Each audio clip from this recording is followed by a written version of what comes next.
Fox Vision, for some reason, had a garage adjoining the inn. Greg wasn't sure why this was necessary. Maybe, he thought, it was for the benefit of travelers who broke down in the village. Whatever it was doing there, it was very convenient. What was left of Crazy Sven's taxi was spread out along the floor, along with all manners of tools and, with his head under something large and metallic, Crazy Sven himself. Greg walked in, ducking his head to avoid low-hanging cables. The air had the earthy smell of grease and ingrained sweat. His foot hit something metallic, which rolled away with a tinkling noise. Crazy Sven heard the sound and poked his head up with a confused expression. His expression turned to a wide grin when he saw who his visitor was. "Girly man," he said, "how are you being?" Greg smiled, not really able to think of a response. He leaned lightly on a big wheeled toolbox, feeling it shift a little under his weight. "How's the car?" he asked, trying to remember if Tony had ever given him advice on saying goodbye to friends. "Is going good," said Crazy Sven, grinning like a man back from his first skydiving trip. "I am thinking that it should be ready to drive us away soon."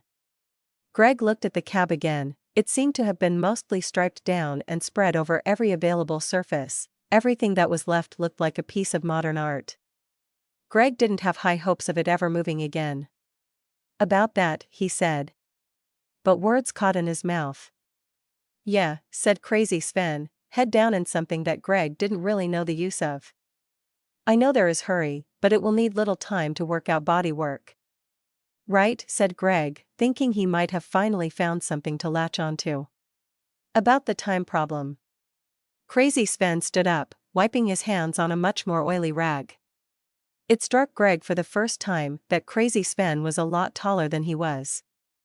Crazy Sven put his hand on Greg's shoulder in a manner that Greg found he could easily think of as fatherly. "You don't need worry, girly man," said Crazy Sven sincerely. Crazy Sven, modern-day superhero, gives you his word, that the cab will be fixed in time to give you help. Greg felt completely wrong-footed. He gaped slightly and nodded. He couldn't think of anything else to do.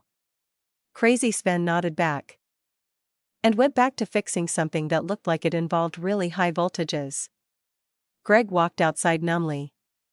It shouldn't be this hard, he thought.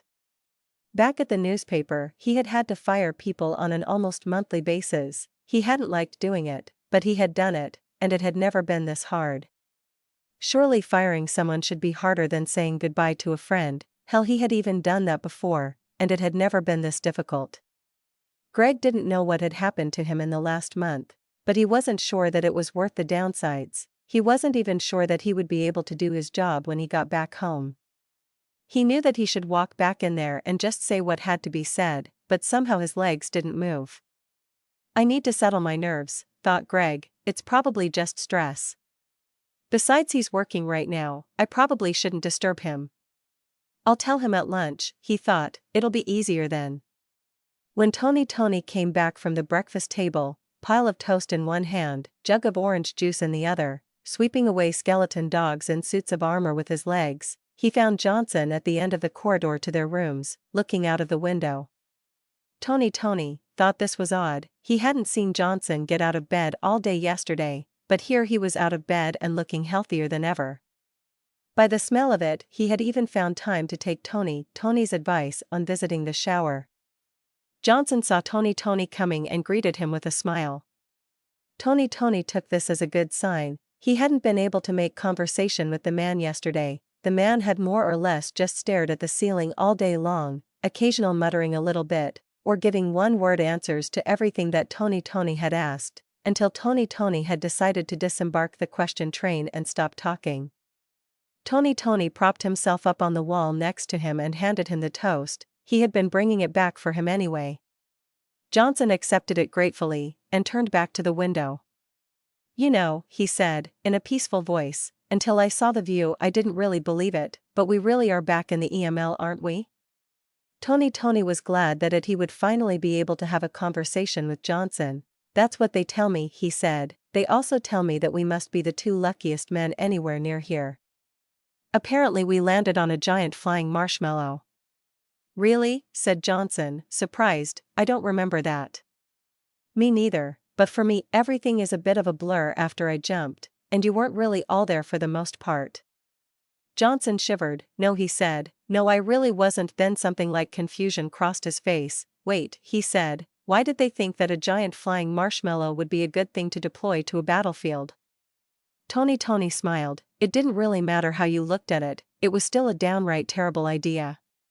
I did some exploring, he said, yesterday, while you were still holed up in bed, and the lesson I really took away from what I saw is that this isn't a place where the word why is used a lot. Ah, said Johnson, nodding sagely. Instead of why, it's why not. I don't think so, said Tony, chuckling. It's more like, instead of why it's let's do that again. With dynamite. Johnson frowned. This is a very odd place, he said. Yes, said Tony, but that was why this place was built, wasn't it? So that everyone who wanted to learn magic could be safely quarantined? Johnson nodded, and let a small smile play across his lips. So he said, it was Tony, right? What happens to us now, Tony?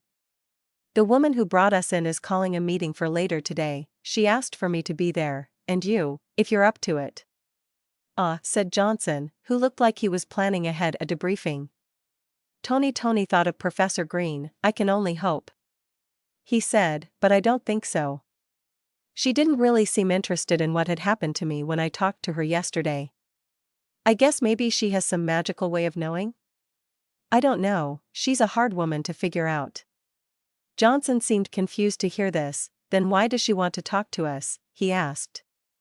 I don't know, said Tony, the way she said it, it sounded almost like she had a job for us. Someone had put up Chinese lanterns in the dining room of the inn. At least Greg thought that they were probably Chinese lanterns. It was very hard to tell in Foxvision. There were so many different cultures interacting within the town that it was important to watch your step. Greg had tried to take a shortcut on his walk earlier in the morning, and had received a stern dressing down from an irate dryad. This dryad had had no difficulty with speaking English, and when Greg had said his first words in halting French in an attempt to divert her, she had just switched to fluent French rage, leaving Greg even more lost than he had been before. Regardless of whose culture the lanterns had come from, they did a good job of lighting the dining room. It was full of people. Trolls loomed in a group in the center of the room, talking in tones so low that Greg could feel it in the pit of his stomach. There was a goat man sitting at the bar. It seemed to be trying to pick up a dryad. Greg thought of Claire and wished them the best, out of sheer curiosity as much as anything else. Over in what was nearly the corner sat Crazy Sven. He was eating from 3 plates, all of which seemed to contain foods that humans shouldn't be able to take nourishment from. Crazy Sven saw him and waved him over. Greg picked his way across the room, starting to feel that sickly feeling he had started to feel over the last few months, which inevitably meant that he was about to turn coward and chicken out. He steeled himself. Not this time, he thought, not this time. Crazy Sven was clearly happy about something, and he started talking as soon as Greg sat down. Good news for everybody, I found a guy to give us parts, named Honest John. Name you can trust ya? With that we'll dash.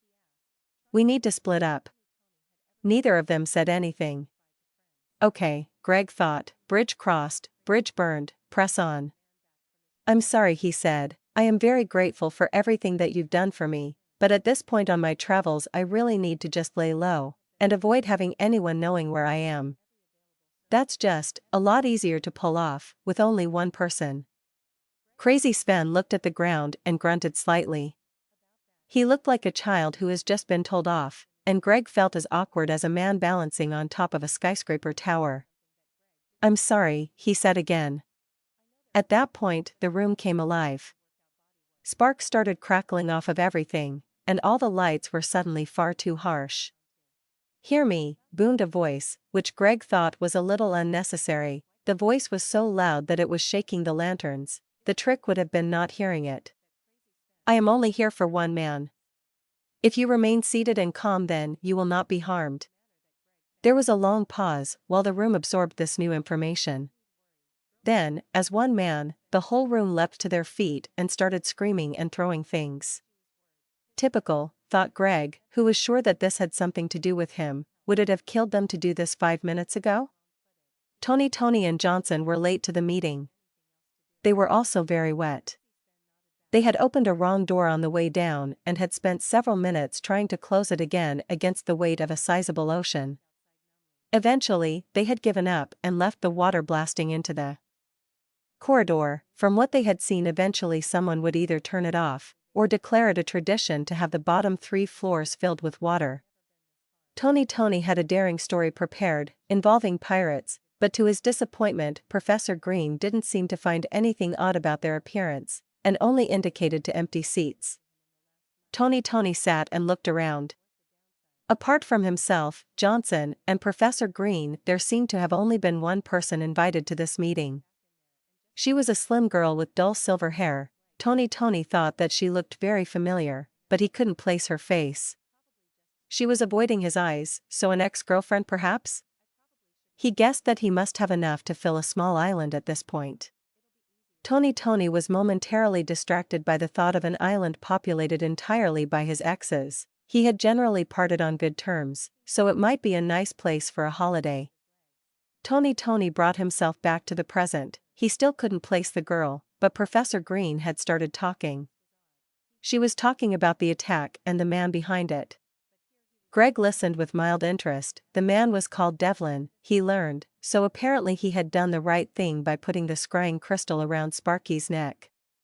Tony was glad to hear it. He had been a little upset about losing the crystal, at least it had done some good. Devlin was also apparently possessed by an angel, which Tony thought sounded like the plot to a bad soap opera, although it really did explain a few things. Professor Green was apparently interested in getting the angel back, on the grounds that if she knew where it was, then it couldn't attack them by force. She said that once she had it back, she would start looking for ways to remove possessing angels. She said that she didn't want to see Devlin get hurt, but Tony noticed that she looked at the woman when she said it, and Tony was sure that killing Devlin was plan B if dispossessing him didn't work out. Whether she had missed the subtext or he had just imagined it, Tony couldn't tell, but the woman was visibly relieved. Tony thought that there was something very familiar about the woman's smile, and the way she moved. Tony just couldn't place it.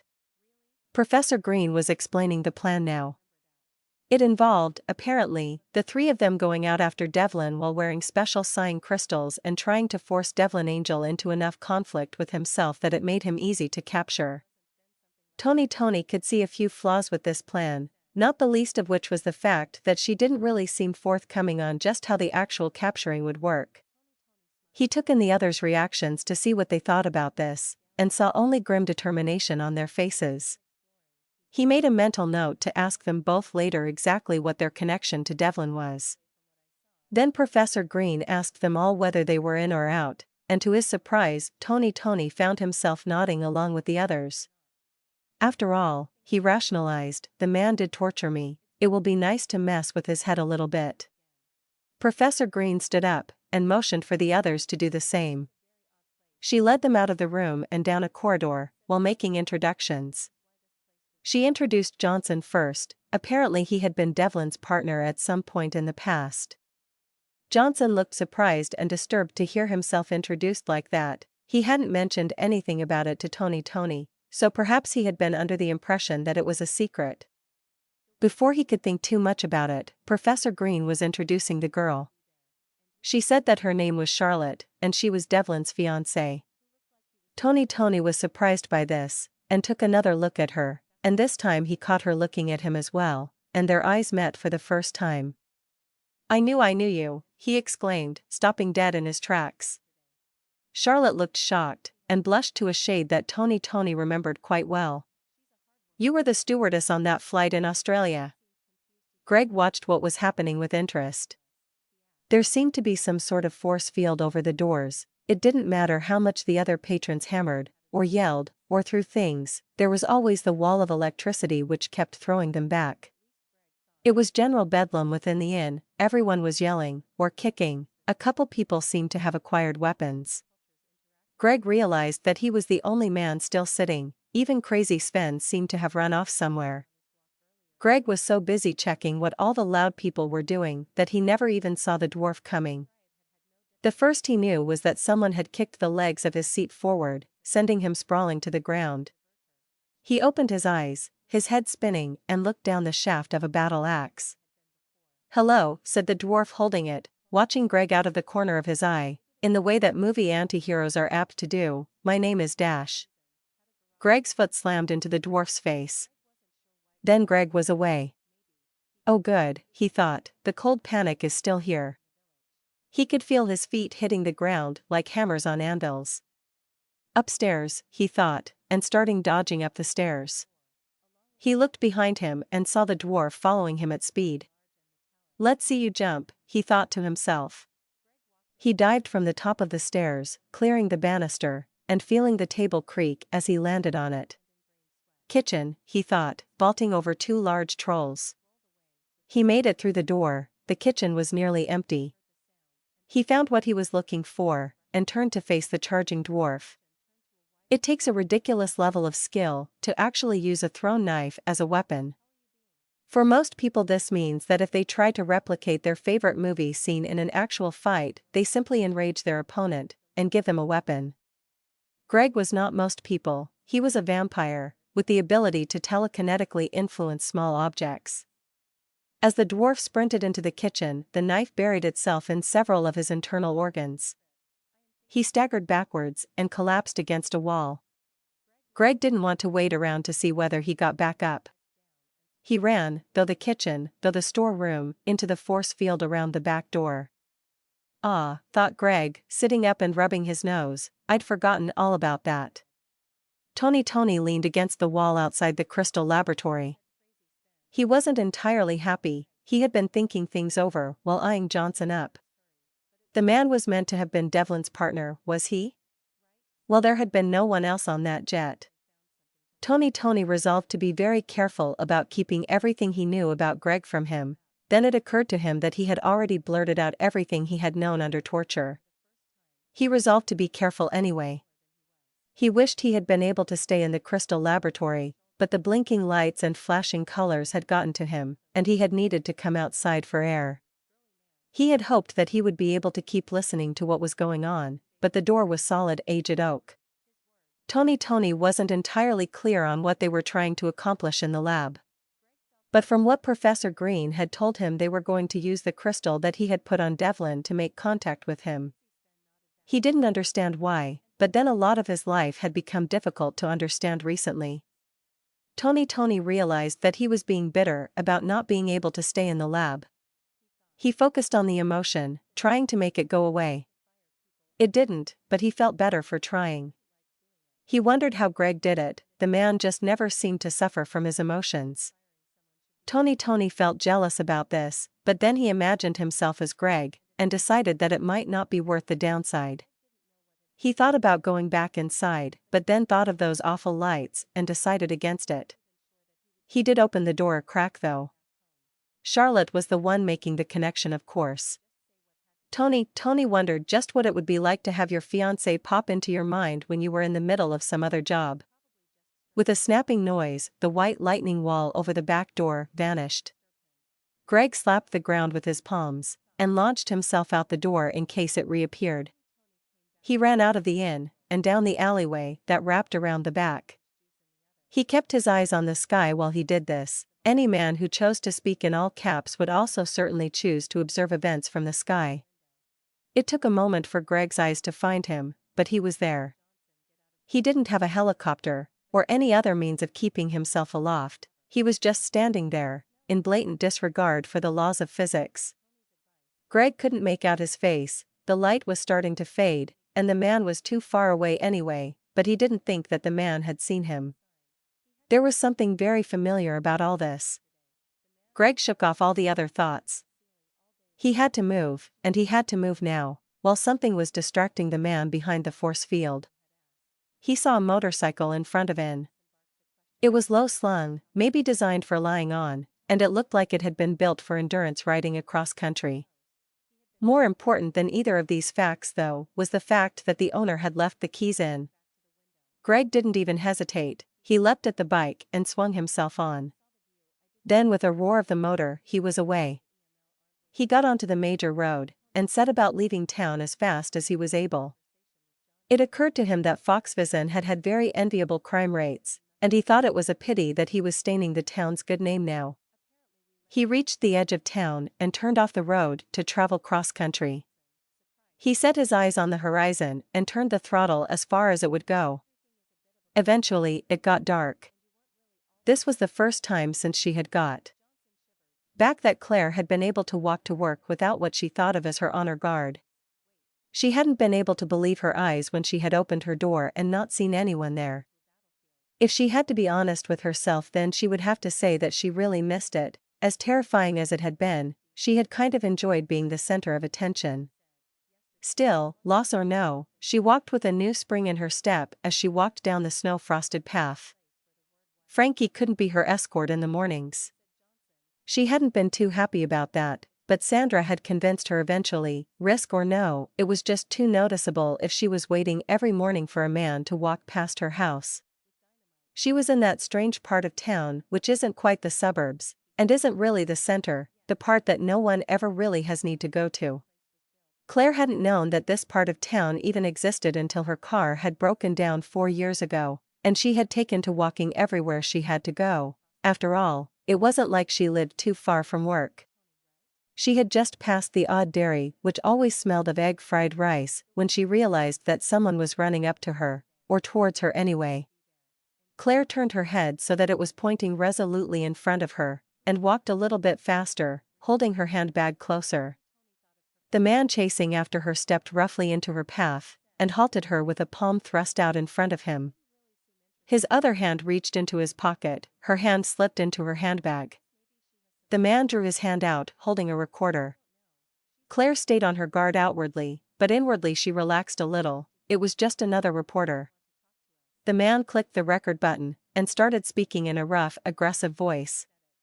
"Tell us, Claire Summers," he said, "why you are choosing to ignore the wanton destruction of Dryads, your people." Claire thought that the question was far more accusative than was really necessary. She had only vaguely alluded to the possibility of Dryads living in the Amazon. Besides, she had never actually met her paternal grandmother, and while her background made it easier for her to amass contacts in the wider Dryad community, she had never really thought of herself as being part of it. She gave the standard answer she had drilled to be as boring as possible. "I don't really want to talk about that," she said, stepping around him. Claire didn't feel safe. Her hand was still in her handbag. "Let me go," she said. The man tightened his grip and leaned in uncomfortably close. "No," he said. Claire whipped the pepper spray out of her bag, swung it round in a wide arc, and brought it down with a crunching noise on the side of the man's head. Tony was leaning against the car, chatting with Charlotte. They were in a truck stop somewhere in the wilderness. Tony was still a little put out that Professor Green hadn't given them a better form of transport. He could completely understand why she wouldn't want to risk using magic, but a jet would have been nice, or a better car, hell, even an all-week bus pass. Although when he thought about it, even a Citro N2CV was better than an all-day bus pass, just. He didn't know what they were going to do if Devlin turned out to be somewhere off-road. He didn't think that the poor car would be able to handle it. He mentioned this worry to Charlotte, and she laughed at him. She had a nice laugh. "We were always going to have to go up to him on foot," she said. "Why?" Tony asked, genuinely curious. "We can't risk threatening him. He would see a car as a target. Hopefully he will be less likely to attack us." Greg thought of searing pain. Charlotte," he said, "I don't know what Professor Green told you, but Devlin and I have a perfectly good reason to not get along." "I know," she said, rubbing his hand. "You poor thing. It must have been terrible for you in there." Tony couldn't think of an answer which didn't seem like bragging or fishing for sympathy, so he sort of bobbed up and down, making affirmative noises in his throat. Charlotte made a sympathetic noise and hugged his arm. Feeling guilty, Tony looked for a way to change the subject. "Are we getting close?" he asked. Charlotte looked up and touched the crystal that Professor Green had given her. It was a yellow one, like the one that Tony himself had put around Devlin's neck. Tony had been given a new one, and so had Johnson, who was inside the only building on the gravel parking lot, buying the three of them lunch. Charlotte's eyes fluttered for a moment, and then she lowered her hand again. "We're much closer," she said. "We should be there by tomorrow. Assuming he doesn't run away again." "That's right. I wish you would tell me how you do that. I think it's kind of a neat trick." Charlotte giggled like a schoolgirl. "I'd tell you," she said, "but I don't have the slightest idea." "Oh," said Tony, surprised. "I thought Professor Green went through it with you in the crystal lab?" "Well, yeah," said Charlotte, but she kept using phrases like magical harmonics or inter 7 layers. "I don't think I was really meant to understand."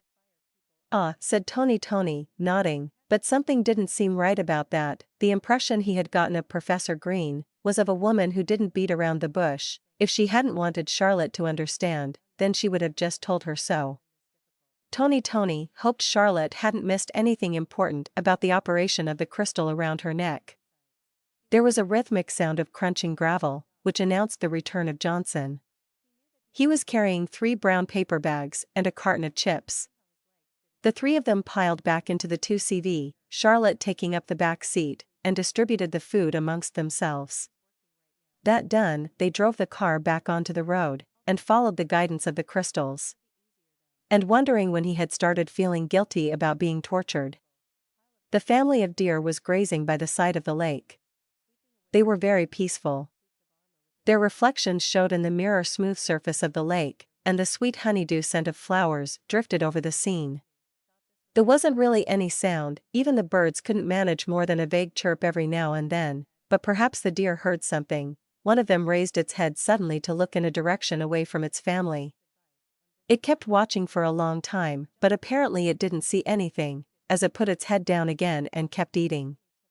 A rock sailed gracefully through the air. No one noticed it until it crashed into a bush on the other side of the clearing.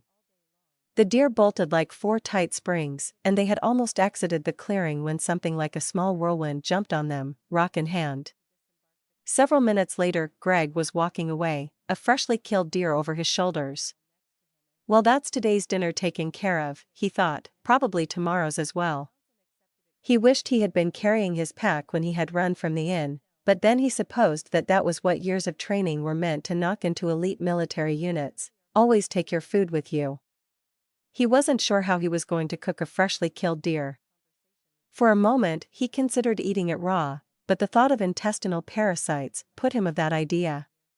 He would have to build a fire, he thought. That would be hard. Greg had never been an outdoorsy type. He had a feeling that you got fire by rubbing 2 sticks together, or maybe with a magnifying glass, rubbing 2 sticks against a magnifying glass. He tried to remember his brief training as a mage. If there was any part of his life which had prepared him to set things on fire, then that would be it. But it didn't seem to matter how hard he focused, the memories wouldn't come back. Greg realized that he really didn't learn too well while ducking exploding pigeons. Peanut oil is what he kept coming back to. Peanut oil. He had had peanut oil in his pack when he left it at the inn. Greg sighed and dumped the carcass outside the crude hut that he had spent all of the morning building. When it comes down to it, he realized, I don't know how to clean or prepare a deer carcass either. Greg had never tested, or wanted to test, the limits of his vampiric immortality, but he had a feeling that that was about to change. Smiling a grim smile, Greg picked up 2 rocks, and started knocking them together. Lord Greenbadger's control over his cousin's communication system was perfect. One of the advantages of having perfect control is that he was privy to a great many conversations that the conversers had thought were totally private. For instance, he knew that his cousin was irritated by Charlotte's decision to abandon her mission to go and help Devlin. Lord Greenbadger smiled and drained the glass of fruit juice he had been holding. His cousin's organization was falling apart. Mr. Gregg was being tailed by a furious angel.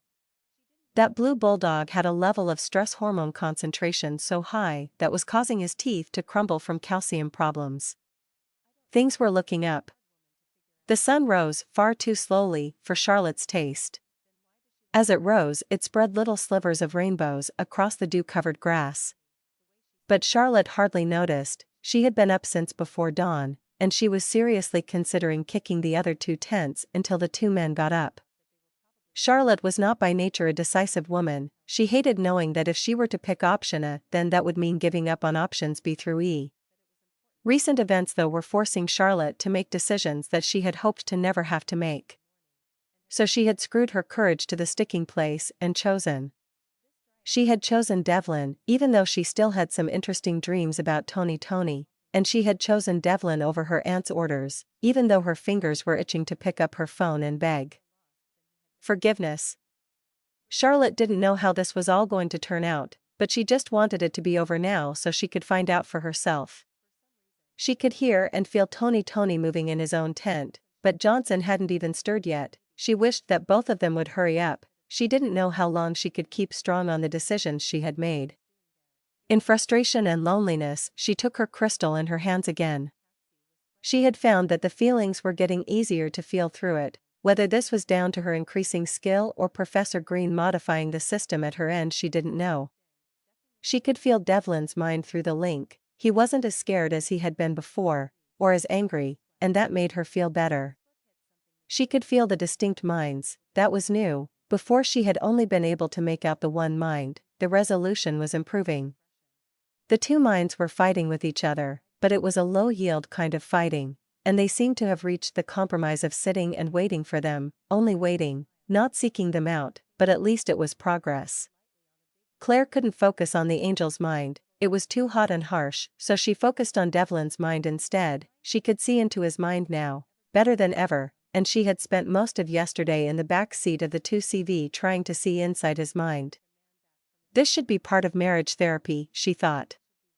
It was the same mind as she had been inside during the attack on the tower, but now it knew she was there, and it welcomed her. She willed herself further in, so much so that she was leaning forward in the real world, and the mind embraced her, took her in and warmed her. It was like being in the womb, although not as wet. She felt someone touch her shoulder, and felt the urge to jump spread through her body. She didn't jump though, somehow her body seemed completely numb. She felt herself drift back to consciousness. It was like pushing through stacked layers of pillows, and it seemed to take a surprising amount of effort. She fluttered her eyelids, and suddenly she was back in the cold, while facing the sun. Charlotte felt like going back. She didn't really like the world at the moment. Tony had been the one who had brought her back. She realized that he had said something, but she didn't have the slightest idea what it could be. "Sorry," she said, "I missed that." "Well, I asked you if you were all right," said Tony. "You looked a bit dazed there for a moment." He was carefully searching her face. She didn't know why. "I'm fine," she said, "I was just daydreaming a little bit." Tony didn't look like he believed her, but he didn't ask any more questions. "That's all right," he said. "Can you tell how close we are to our man?" Charlotte brushed her fingers over her crystal, letting herself dip lightly into Devlin's mind. She wished she could go deeper. "We're close," she said, "and he's waiting for us." "Oh," said Tony, who didn't look surprised, but was wearing the kind of expression that dairy owners wear when they see a suspicious man walk in. "Is that something we have to worry about?" Charlotte smiled and shook her head. She studied Tony's face, and wished that she could see inside his mind. Claire was sleeping at the office now. This wasn't as bad as it sounded. The office was well equipped to handle workers sleeping overnight. The paper's overtime rate was really very good. Claire knew of one man in the mail room who had switched to a polyphasic sleeping pattern, and had been on overtime for the last 7 years. Roland was stunned when she walked into her personal office 30 minutes late anyway. "How did you manage that?" he asked. "You live a 2-minute walk from here, now." Claire settled into her office chair, muttering something about forgetting to set her alarm, and having a busy day yesterday. No one could claim that not to be true. "Was there something I can help you with?" she asked, in a somewhat firmer voice. "Damn right there is." Roland yelled, "You can put together a team and get the hell out of my country." Claire blinked. It almost sounded like she was being fired, except she was being sent off with thousands of dollars of company equipment. "Sir?" she asked, extending the question to cover absolutely everything she found odd about the order. "You can't write any more articles for a while," Rowan stated. Claire thought that this was a bit harsh. After all, she was here right now. in front of her computer, and she didn't see any reason why she couldn't start writing right away. And that pack of mongrels that you've got skulking around outside are intimidating all my other workers, Rowan continued. Claire couldn't argue with that, she had seen them out the window too, the ones who were enough of a liability that their employers just left them where they were, and tried to forget about them. I want you visibly on an away mission, Rowan went on, his voice was softer now. You did well on the last job, even if it got out of hand. You made the paper quite a lot of money, and brought us a lot of publicity. We can afford to keep you for a little while. His voice got harder again, but while you're here, you're a thorn in my side. Choose your team, choose your job, and get the hell out of my country. He stalked out of her office. There was complete silence. Claire was sure that the people walking past had heard what had happened, and were keeping quiet for her benefit. She wished they would stop, it made her feel awkward. Claire spun around a few times on her swivel chair. When she was a little girl, it was something her mother had strictly prohibited, and she had sworn to spend her entire adult life doing it. Now it helped her think. You couldn't force an adventure, she thought. Who did Rowan think he was? For an adventure you needed certain things, like a direction to start with. It didn't have to be where you ended up, but you needed something to drive you, something you were curious about. When she had gone out last, she had intended on catching up with Greg and Tony, and following their adventure, but then she had stumbled on her own adventure, and that was fine, you didn't know where the adventure would end. She started to wonder about what had happened to those two. They had been taken to meet the top man of a huge logging enterprise, and then billions of dollars worth of equipment had been destroyed. What had happened then? Were they responsible somehow? Why were they even there? And then she thought about the first question again, it really bit into her. They were in the middle of the Amazon rainforest without anywhere near enough supplies. What had happened then? Suddenly Claire felt curious again. The party found him sitting on a little rock outcrop. They all experienced different emotions upon seeing him, or at least Tony did. Looking at the faces of the other two, he didn't think that their major emotion was annoyance at having to take a 12-kilometer cross-country walk. Tony was surprised to find that he didn't feel any fear. After all, the last time he had seen Devlin, the man had tortured him, but now that he saw him again.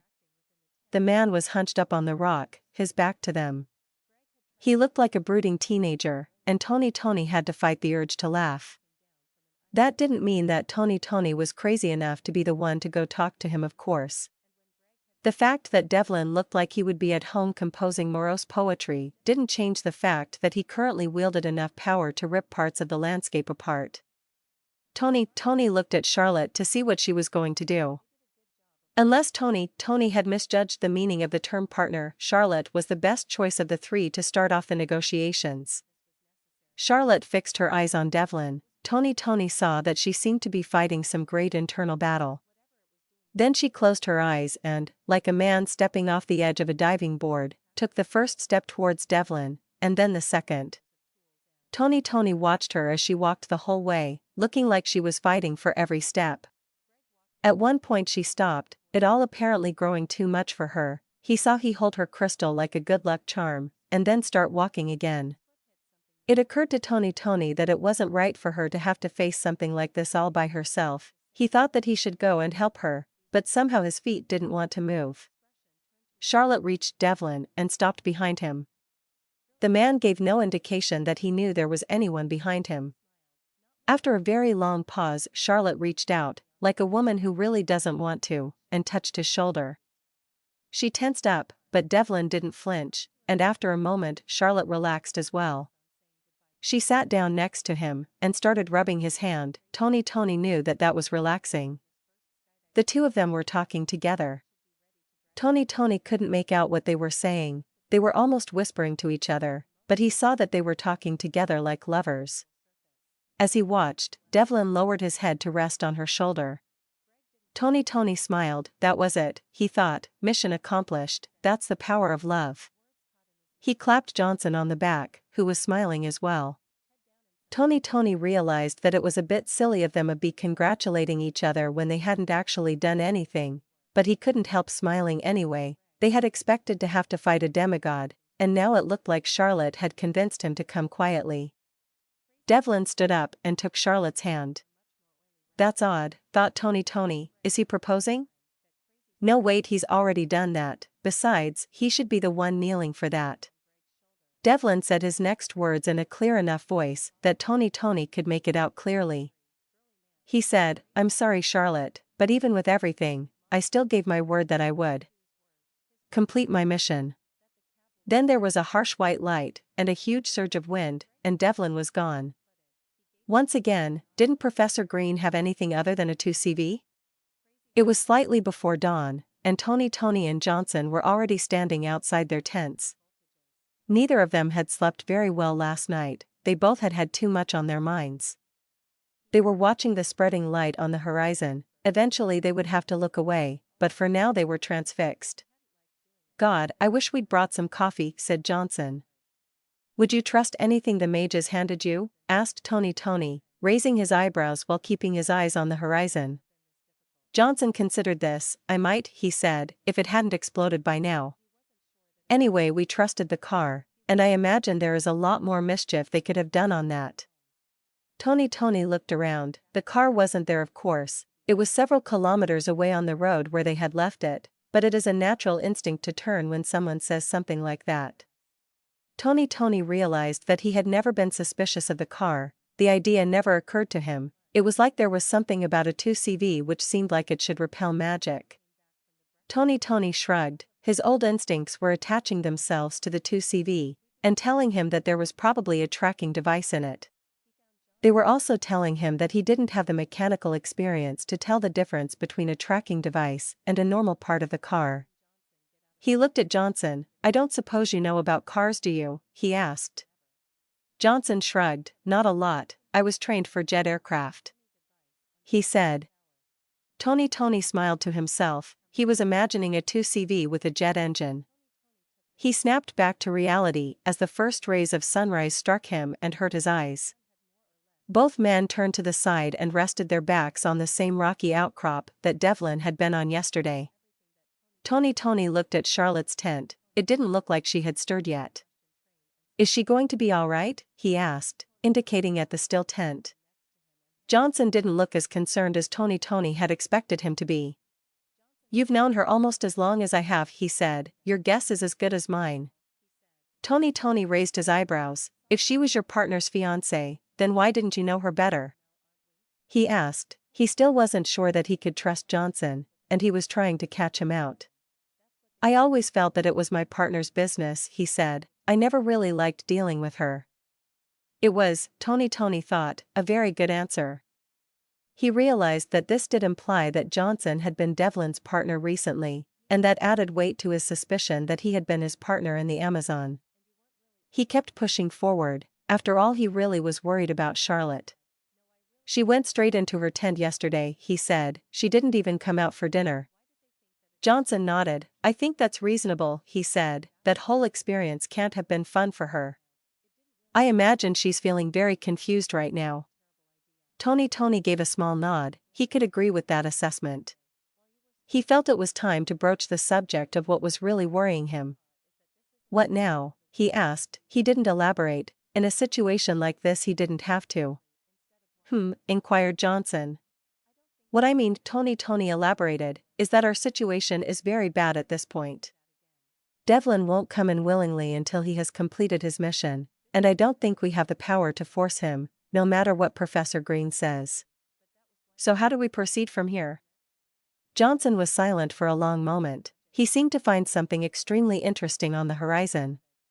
When he finally spoke, it sounded like he was examining the words behind his eyes before sending them out into the world. We have to take him in, said Johnson, but we can't do that until he completes his mission. Tony didn't say anything. He was trying to remember if he had said anything to Johnson about his relationship with Greg, and guess how much the man knew on his own.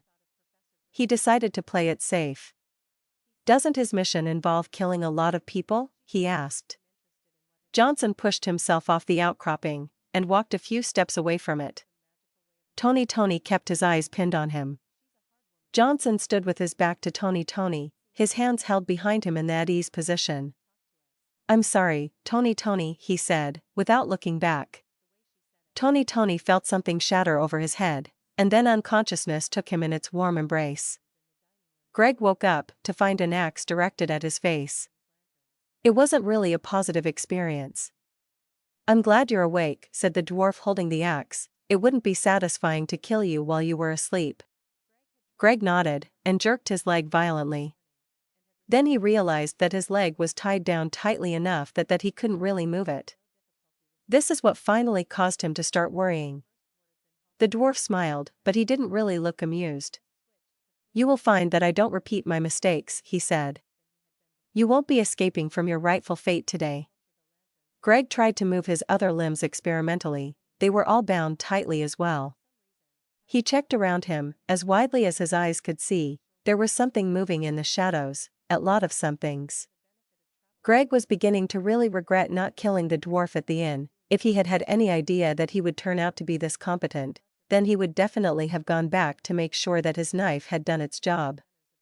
The dwarf brought his axe a little closer. Greg felt it bit into the top of his skin.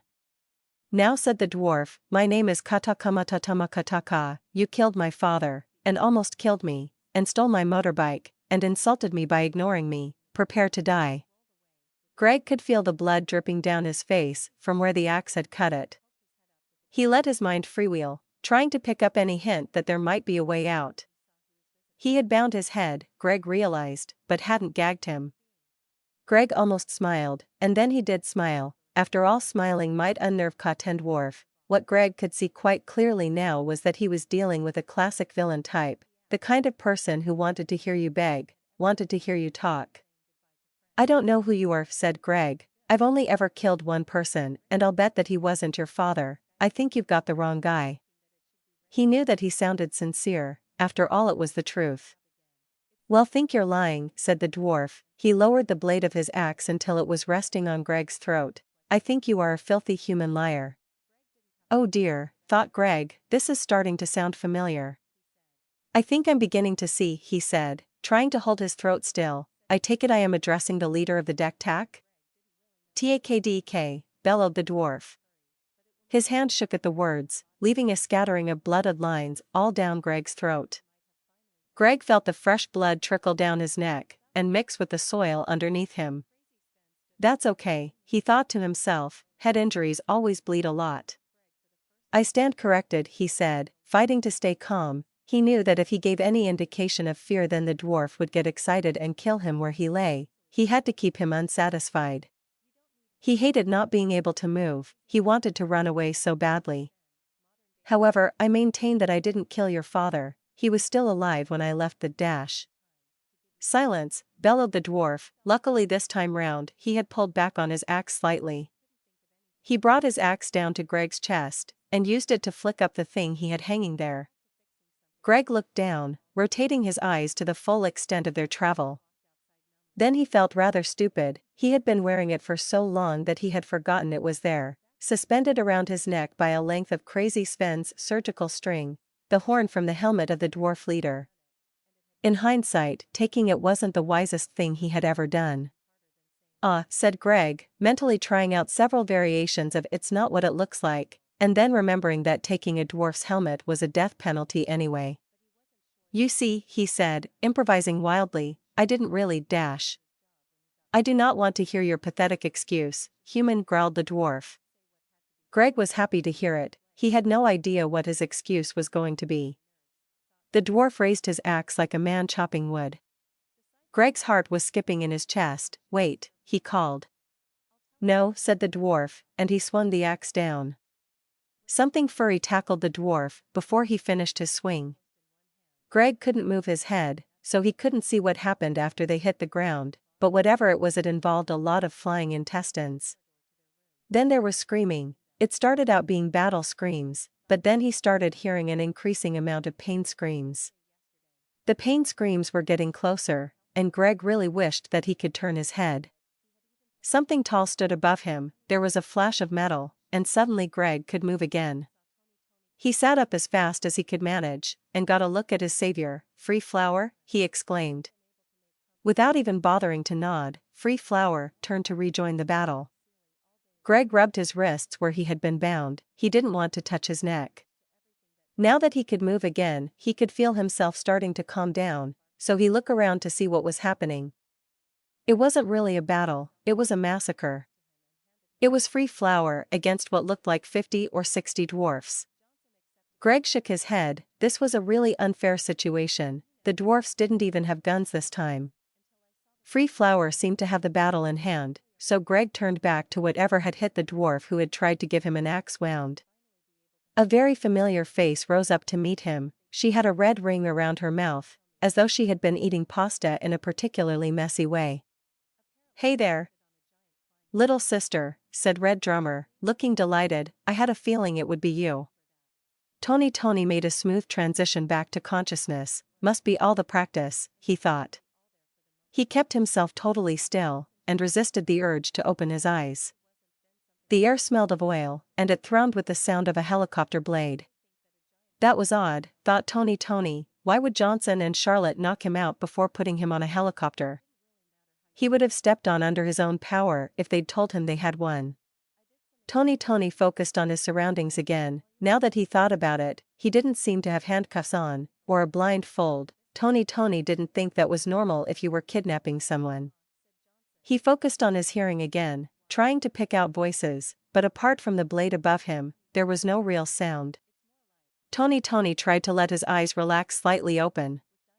He could make out someone's knees in front of him, he couldn't see the face from his head's position, so he focused on the knees instead. They were wearing some kind of business trousers, that probably ruled Charlotte out, and they were skinny, very skinny, knobby even, so not Johnson either. An accomplice maybe? But then why leave someone so skinny to guard an unrestrained prisoner? He took advantage of the rocking of the helicopters to roll his head upwards. He closed his eyes a little bit more, but he could still make out a blurred head above him. There didn't seem to be anyone behind his guard. Tony considered, it would only be a matter of time before his guard noticed that his eyes were open a crack, so the real question that needed answering was whether the person above him was more likely to be friend or foe. It had been a rather unpleasant month so far, and Tony settled on foe. He cracked his body like a whip, flinging himself into midair. His feet stuck into the ground and he drove himself forward. His crossed arms caught the man under his chin, and Tony forced him throat first into the wall of the helicopter. Then his eyes opened. "Andrew," he said, his arms loosening from around his neck. Tony recognized him as the new boy on the front desk, though he had no idea how he had ended up in another country. Andrew looked like he was halfway through exploding, every feature on his face seemed to be shaking. But then, right in front of his eyes, Andrew seemed to solidify.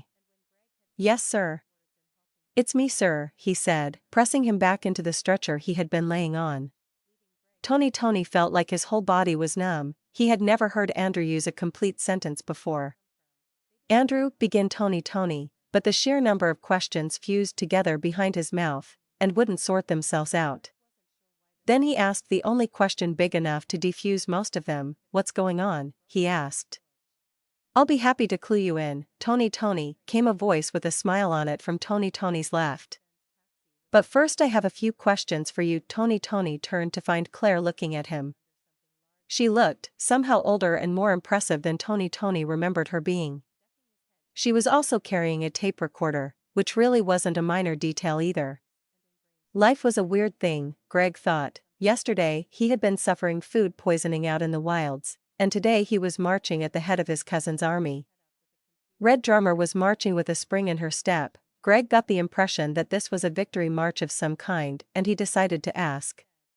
"Absolutely, little sister," said Red Drummer, "we're all celebrating. That little posse you pulled together was the last of the tack deck, they're only a memory now." Greg thought that his cousin was being a little optimistic. As long as their memory remained, he was sure that the tack deck weren't gone for good. He was going to mention this to Red Drummer, but then she took him by the shoulder, and spun him around so he was walking backwards. "Look at them," she said, "they've been fighting for years, and now in the course of a month they've finished, their job is done, and they're all free to go home now." Greg did look at them, they were all species, he saw goatmen, and dryads, and even a few dwarfs, and what really hit him was that they all looked relived. He found that he simply couldn't bring himself to say what he thought. He turned and walked forward again. "What happened to their guns?" he asked. "The last time I met the tack deck, they had modern weaponry." Red Drummer smiled and called back over her shoulder, "Hey, my cousin here wants to know what happened to the tack deck guns." All the soldiers behind her raised their guns into the air and gave a cheer.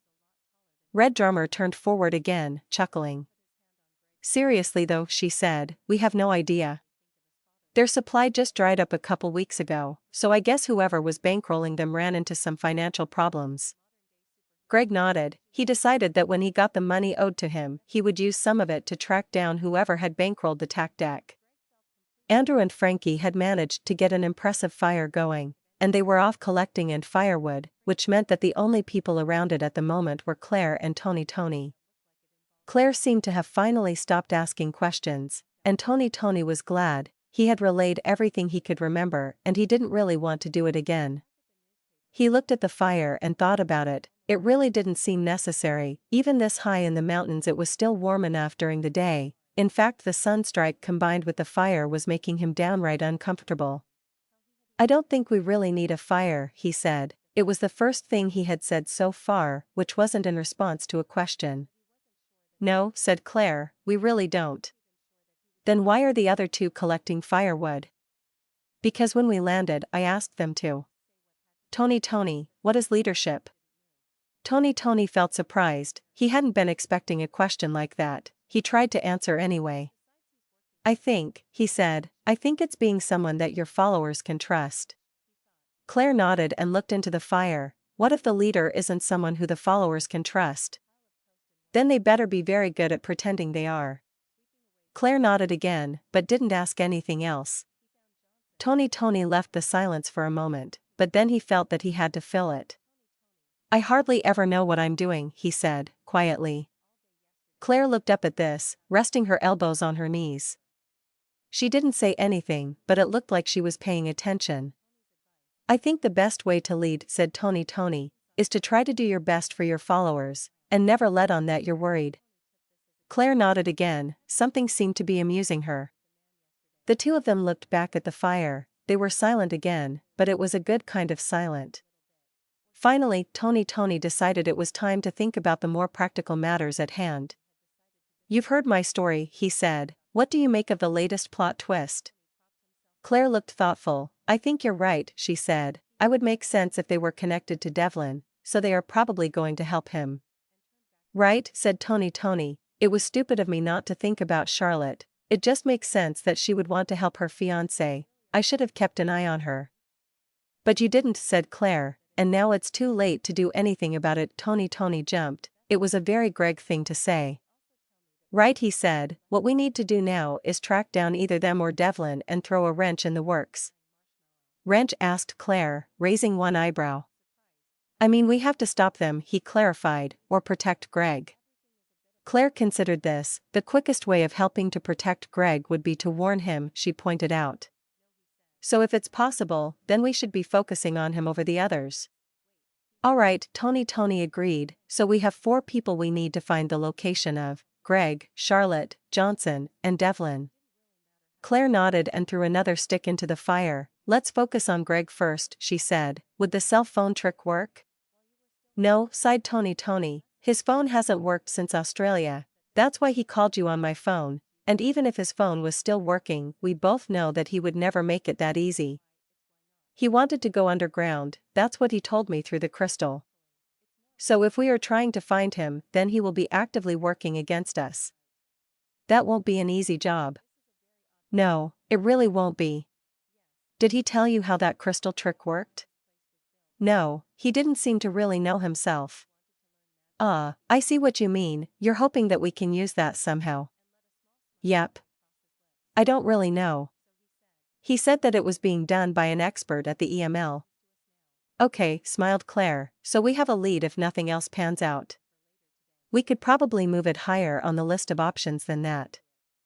"I don't trust that place," she said. "You were only there for a few days after all. There was probably a lot of dangerous things that you didn't see."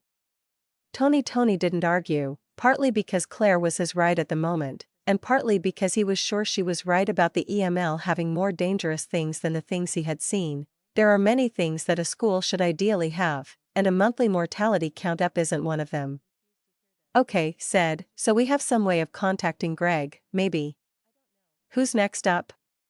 Devlin, said Claire right away. If we could pinpoint his location then we could just slap him with a surface-to-air missile.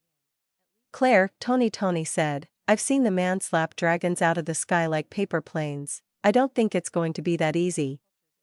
Yeah, but, said Claire, even if we can't think of a way to hit him right now, eventually we'll come up with something, and then, if we know where he is, we can just hit him then. Charlotte and Johnson aren't interested in hunting Greg themselves, right? Tony thought about this, I think. So he said, they're only interested in helping Devlin complete his mission so that he can forget about it and come with them. Claire spread her arms widely. Then that's settled, she said. Devlin is the most important. We only need to lock down the other two if it really gets out of hand, and Devlin's already found Greg. Tony drew idle circles on the ground with a stick. All right, he said, I agree with you, so how do we track Devlin down? Do you think, the phone trick? Claire asked. She was smiling and Tony was fairly sure she was making a joke. You do remember what I told you about lighting arcing whenever he was around? He asked, giving her the smile back. Claire chortled, and shook her head. All right, she said, turning back to him, let's brainstorm. How do you track what is effectively a god? Actually, before we do that, can you do that thing that Charlotte could do? The thing with her crystal? Tony hadn't thought of that. He held his crystal in his hands the way she had done and focused on it as hard as he could. He could see the inside of his hands now, just like with a normal crystal, but now it felt like there was something behind his head. It felt like unusually chunky mist. He focused on the mist feeling, but it was like trying to see a magic eye picture which was too big for you. Tony hit the limit of what he could see, and he couldn't seem to get any deeper. Sorry, he said, opening his eyes. That's all right, Claire said, it was a long shot anyway. So, brainstorming. Right, said Tony, we can probably assume that he will be flying, and he will probably be moving very fast. Arcing lightning the whole way, Claire added, glowing like a second sun too if we're lucky.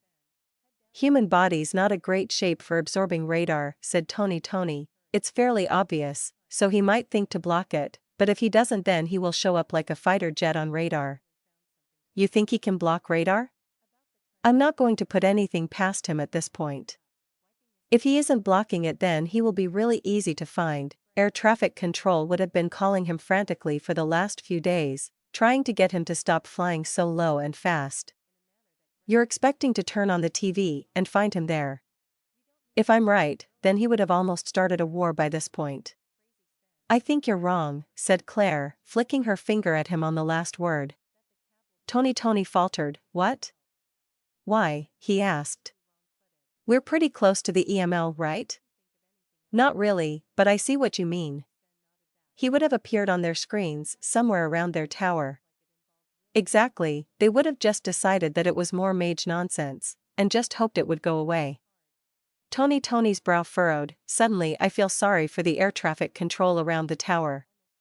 Actually, I feel sorry for anyone who works around the tower, or anywhere near the tower for that matter. It's out in the middle of the wilderness for a reason, and I'll bet that planes treat it like a mountain and try to avoid it. Tony smiled. He was thinking of a mountain with the ability to shoot fireballs. What was that thing you were saying about the lightning following him? He asked. Well, I was just thinking, something like that is bound to leave a trail of disturbed weather, she said. If we got the weather maps for the last few days, and checked the locations and times where we know he was, then we could probably get some kind of signature to track him by. Tony looked at Claire with a new respect. That's clever, he said. He would never think to block that, even if he could. Thanks, said Claire, who was smiling. So we have 3 leads, the radar, the weather, and the EML. If it's all the same to you, I would like to check radar and the weather first. Tony nodded. He was looking around for Andrew. The sun was starting to get low, so he must be getting back soon. Tony grinned. They had a plan again. once they got their orders back to ants, they would have a lot more information to work with. Everything seemed better with a plan. Everything was looking up. Greg sat up, slowly. The makeshift camp spun around him. Greg put his hand to his head and imagined ripping it off. That might stop it hurting quite so much. Water, he thought, I need water. He stumbled across the camp, trying to remember the location of the water barrel B had seen earlier. They were still partying, he realized. He supposed the Dryads must have a lot to celebrate. They were drinking and dancing and singing, over the unconscious bodies of all the trolls and dwarves in the camp. He found the water barrel about where he remembered it being. He bent down and started scooping water into his mouth, and then he realized that that was taking too long, and just dunked his head in instead. Contrary to public opinion, dunking your head in cold water is not an effective hangover cure. It is, however, an effective way of drinking a great deal of water in a short space of time. Greg pulled his head back out, water dripping off his hair and beard. His stomach appeared to be angled a few degrees short of the comfortable position, and his head felt tight, but the water had helped a little. Greg noticed then something that he really should have noticed before, namely that his cousin was propped up against the side of the water barrel. Feeling a little embarrassed, Greg turned to face her, and borrowed an expression of Tony's. "Great party," he said. Red Drummer nodded. Greg noticed that she didn't seem to want to move her head much. "Glad you liked it, little sister. I just wish I knew where your girlfriend got to." Greg didn't bother correcting her. She had been trying to wind him up since they were both children, but she did raise an interesting point. Free Flower hadn't been at the party as far as he had been able to tell. He looked around him, but not too fast. He could swear he was sloshing a bit. "She's over on the ridge," he said, "running sword drills as far as I can tell." Red Drummer chuckled. "Yeah, she's always doing that. Then again, she's also easily winning every fight I've seen her in, so yeah, suits her." Greg nodded. He had seen Free Flower finishing up the fight yesterday. It had been like someone making a giant armor-plated kebab. "Wait," he said, "didn't you say your army had a sword master?" "Damn right.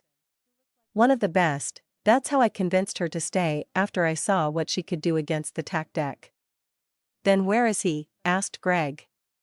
Red Drummer pointed to the side of a tent, where what at first glance looked like a conscious short man turned out to be an unconscious dwarf propped up standing against the tent, with a bottle of red wine in his left hand, and a bottle of "Oh my gods, your head exploded" humorous party liquor in his right hand. "Ah," said Greg.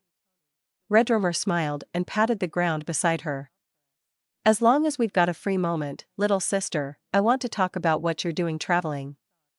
Greg sat down, being careful to keep any questions he might have on the inside for now. "Now," said Red Drummer, "it's fairly obvious that you are trying to get home for Uncle's will." "Really," said Greg, who didn't think it was obvious at all, "I wasn't even sure you knew about that, since you were dispersing your army." "Huh. You expected me to march up to the door of Red Hall with an army backing me up? Well, you would be a long way from the first. All you would have to do is get your timing right." "Yeah, remember Granduncle Reddrake?" "Well, I remember the stories. He was the one who showed up so early that his enemies managed to arrange a coup in the time they were waiting." "Oh yeah, man, that would have sucked. But yeah, I'm really not interested in being part of the whole sorry thing." Greg thought about this. "But you lead an army," he said. "If anyone could use extra money, it would be you." "Well yeah, but little sister, Uncle's will is going to come with most of his titles. Even if he didn't actually write them down, people will remember. I don't want to end up as Alpha, little sister." Greg opened his mouth and spread his arms wide in the international gesture for, "Look around you, you're leading an army here. Why would you be afraid of leadership now?" Red Drummer smiled and stretched her back against the water barrel. "Well yeah, little sister, but leading an army is different." "How?" "It's a lot more fun for a start. Can you imagine me managing a trade dispute?" Greg thought about their childhood fights about who got to play with the favorite toy, and he had to admit that he could see it, vividly. "Okay, so that's a bad idea," he said, "but even if they do pick you out as the next Alpha out of how many other people, it's not like there is a law forcing you to accept." Red Drummer stretched her arms out in front of her. Why are you trying to convince me to come with you? She asked. Another person along will just make more competition for you. Well, that's true, but I think this is something that families should stick together on. I mean, blood is thicker than water and dash. You want an armed escort. I want an armed escort, Greg agreed. You said it yourself, the key to the whole walk an army to the front door thing is to make sure that your enemies don't have enough time to try something. Red Drummer stretched like a kitten. I don't care about the will, she said, but I'm going to Red Hall anyway. Some of my army are going back to their homes there. You can come along. Wait, said Greg, so you claim that you're not interested, and then you come along with an army anyway. Yeah, that sounds about right. After all, I want to be there for Uncle's funeral. 3, said Red Drummer. We have about 4 days left to get back for the reading of the will, right? Right, but how did you know that anyway? It seems like you're pretty cut off around here. Immediate family's right to know, remember? The man marched right up to me to yell the message into my ear halfway through a battle. I got to talk to him after. Apparently he had to fight alligators to get to me. There shouldn't be any alligators up here, said Greg, they would be way outside their normal territory. Hark, hear the vampire speak. That's low, cousin. Sorry, she said, and she really did look sorry. That's all right, he murmured. They sat in silence for a moment. I think you're lying to me anyway. About what? About just wanting to get to Red Hall for Uncle's funeral. I bet at the last possible moment you're going to say, oh, I've changed my mind, and turn your army around so that you can march right in that front door. Oh yeah? And why would I spend all that time avoiding it then? Misdirection, it's all about timing. If you've got everyone, including me, convinced that you're not a competitor, then no one is going to try and stop you. Red Drummer gave him a weird little smile. If that was true, little sister, then it seems to me that I would be the last person to tell you about it. Right, said Greg. We can march the distance easily in 4 days, she said. Hell, we could stumble the distance in 3 days. She looked around, with a smile on her face, and we might have to. We'll get started as soon as everyone can stand. Ants ran his fingers through his hair, scratched his scalp with both hands, and gave the ceiling a complaining groan. He was tired, and he was angry. He wasn't a man who took losing well, and that was definitely what was happening now. He wasn't a meteorologist though, so that was an excuse. Damn poor excuse though. Damn it. He picked up a plush penguin off the top of his computer, as though he was considering strangling it. How was he meant to tell the difference between normal and abnormal cloud? He put the penguin down. He was tired, but at least he could report something on the radar front, even if it actually wasn't that helpful. Ants kept his head arranged like a computer.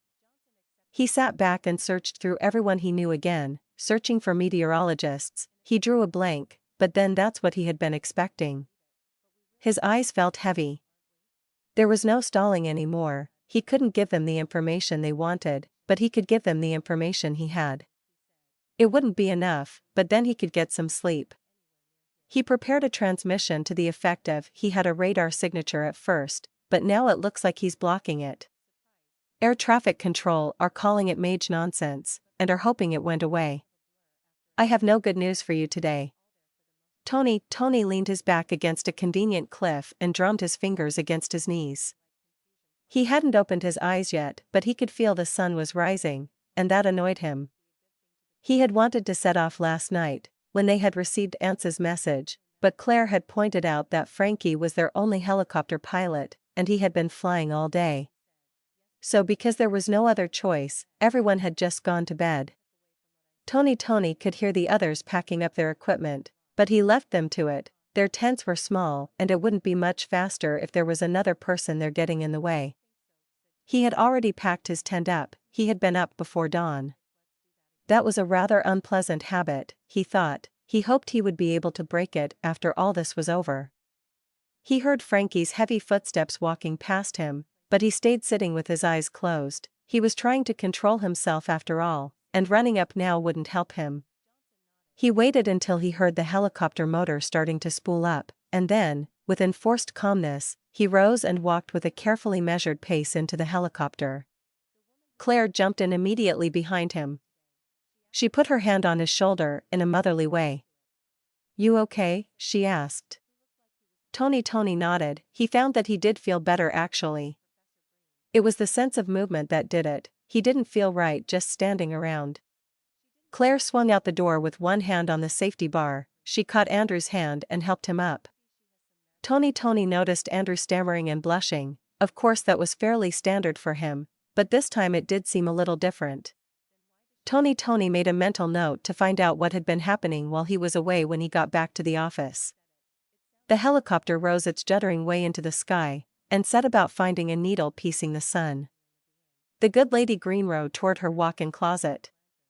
Something simple, she thought, something not too heavy, something you can conceal knives in. She held up a slinky blue number. She could vaguely remember wearing it many years ago when she met the Russian ambassador. It was far too tight for her now though, far too short as well, a dress designed for a younger woman. No, if they were lucky, this whole thing would be a dignified affair, and it should be carried out with dignity. She wondered if dignity would be carried out, and whether she would be remiss in setting up another division of snipers. It probably wouldn't be needed, she thought. Her idiot cousin knew the importance of appearances, and that idiot at Red Hall now would never dare try anything. She picked up something elegant that swept to the floor. Something like this, she thought, something that can conceal a leg holster, but in blue, it'll suit me better. She wasn't really worried about her niece and her borderline betrayal. Lady Greenrow thought that she might have been a bit harsh on the girl. After all, you can't simply expect a girl to walk away from her fiancé, and it all might work out in her favor if she was helping Devlin to take Mr. Gregg out. If he managed to remove that headache, then she would gladly give her blessing to the couple. She found the dress she wanted, perfect she said. She could speak out aloud as much as she wanted here. The closet was her room, and she had had it carefully bug-proofed.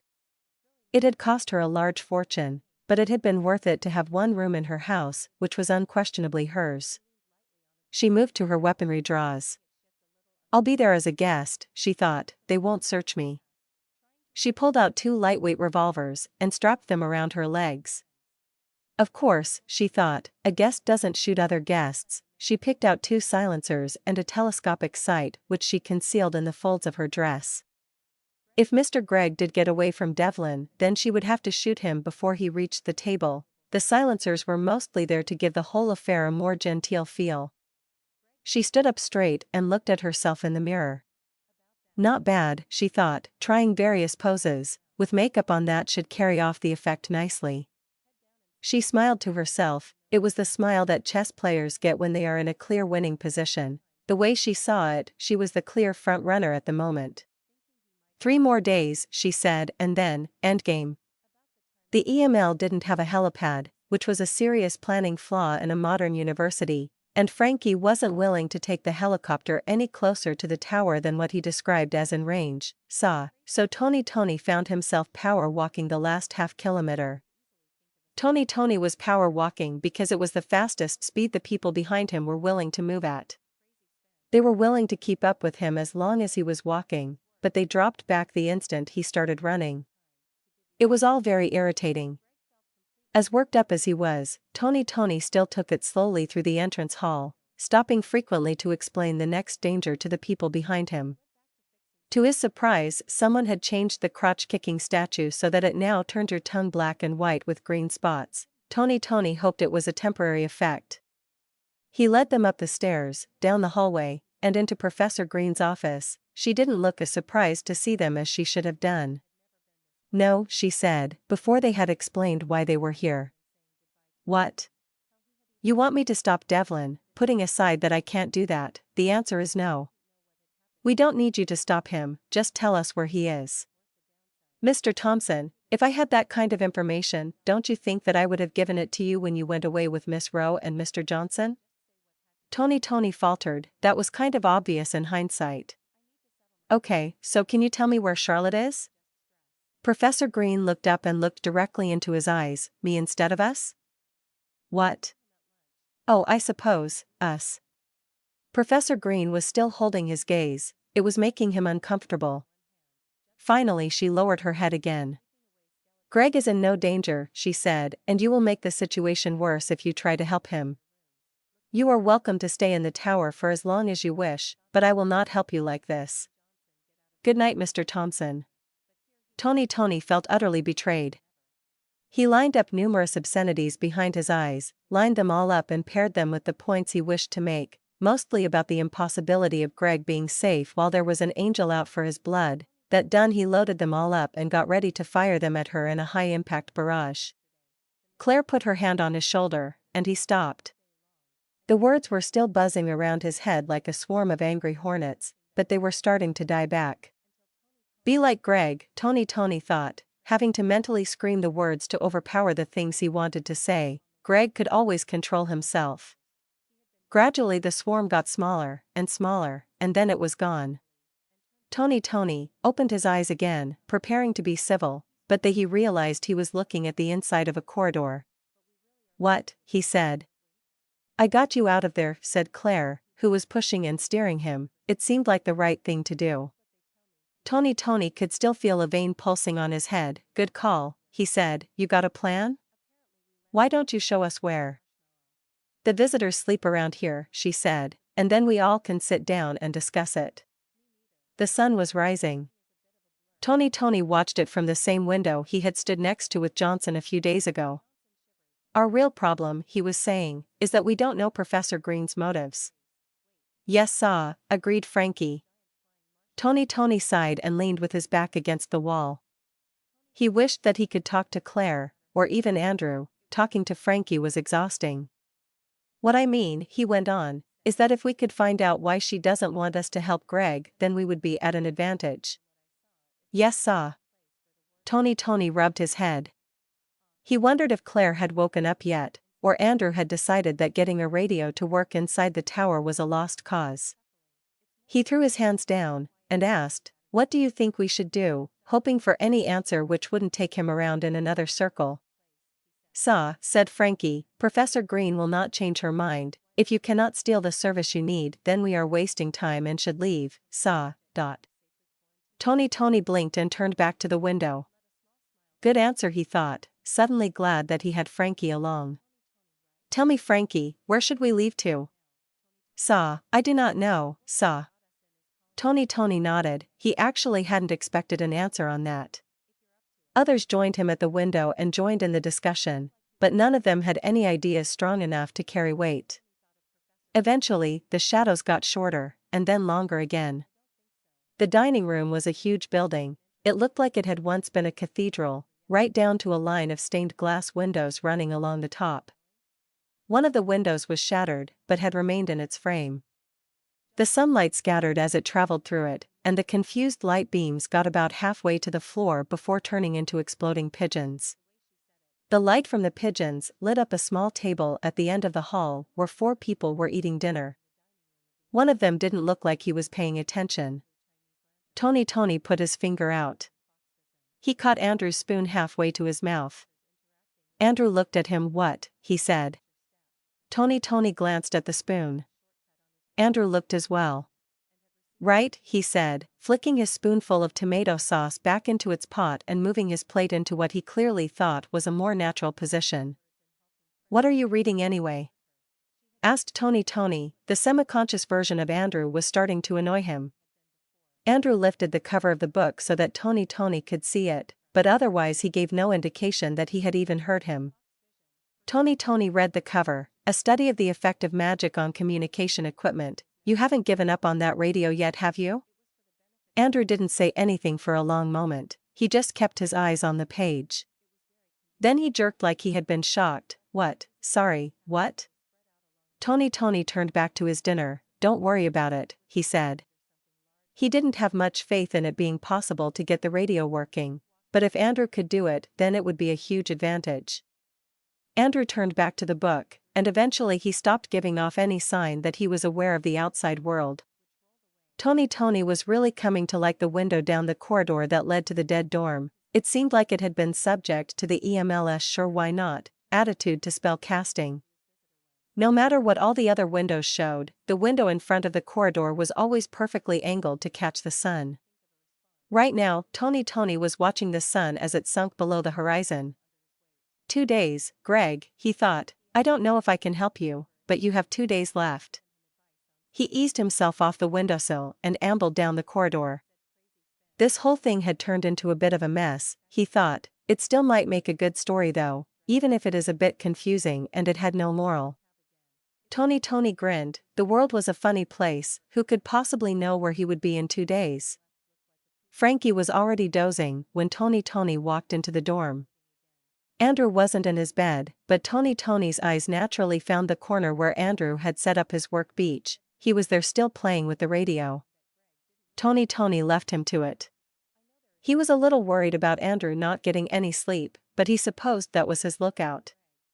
He couldn't see Claire from where he was, but the curtain they had put up over one end of the dorm had an occupied feeling about it.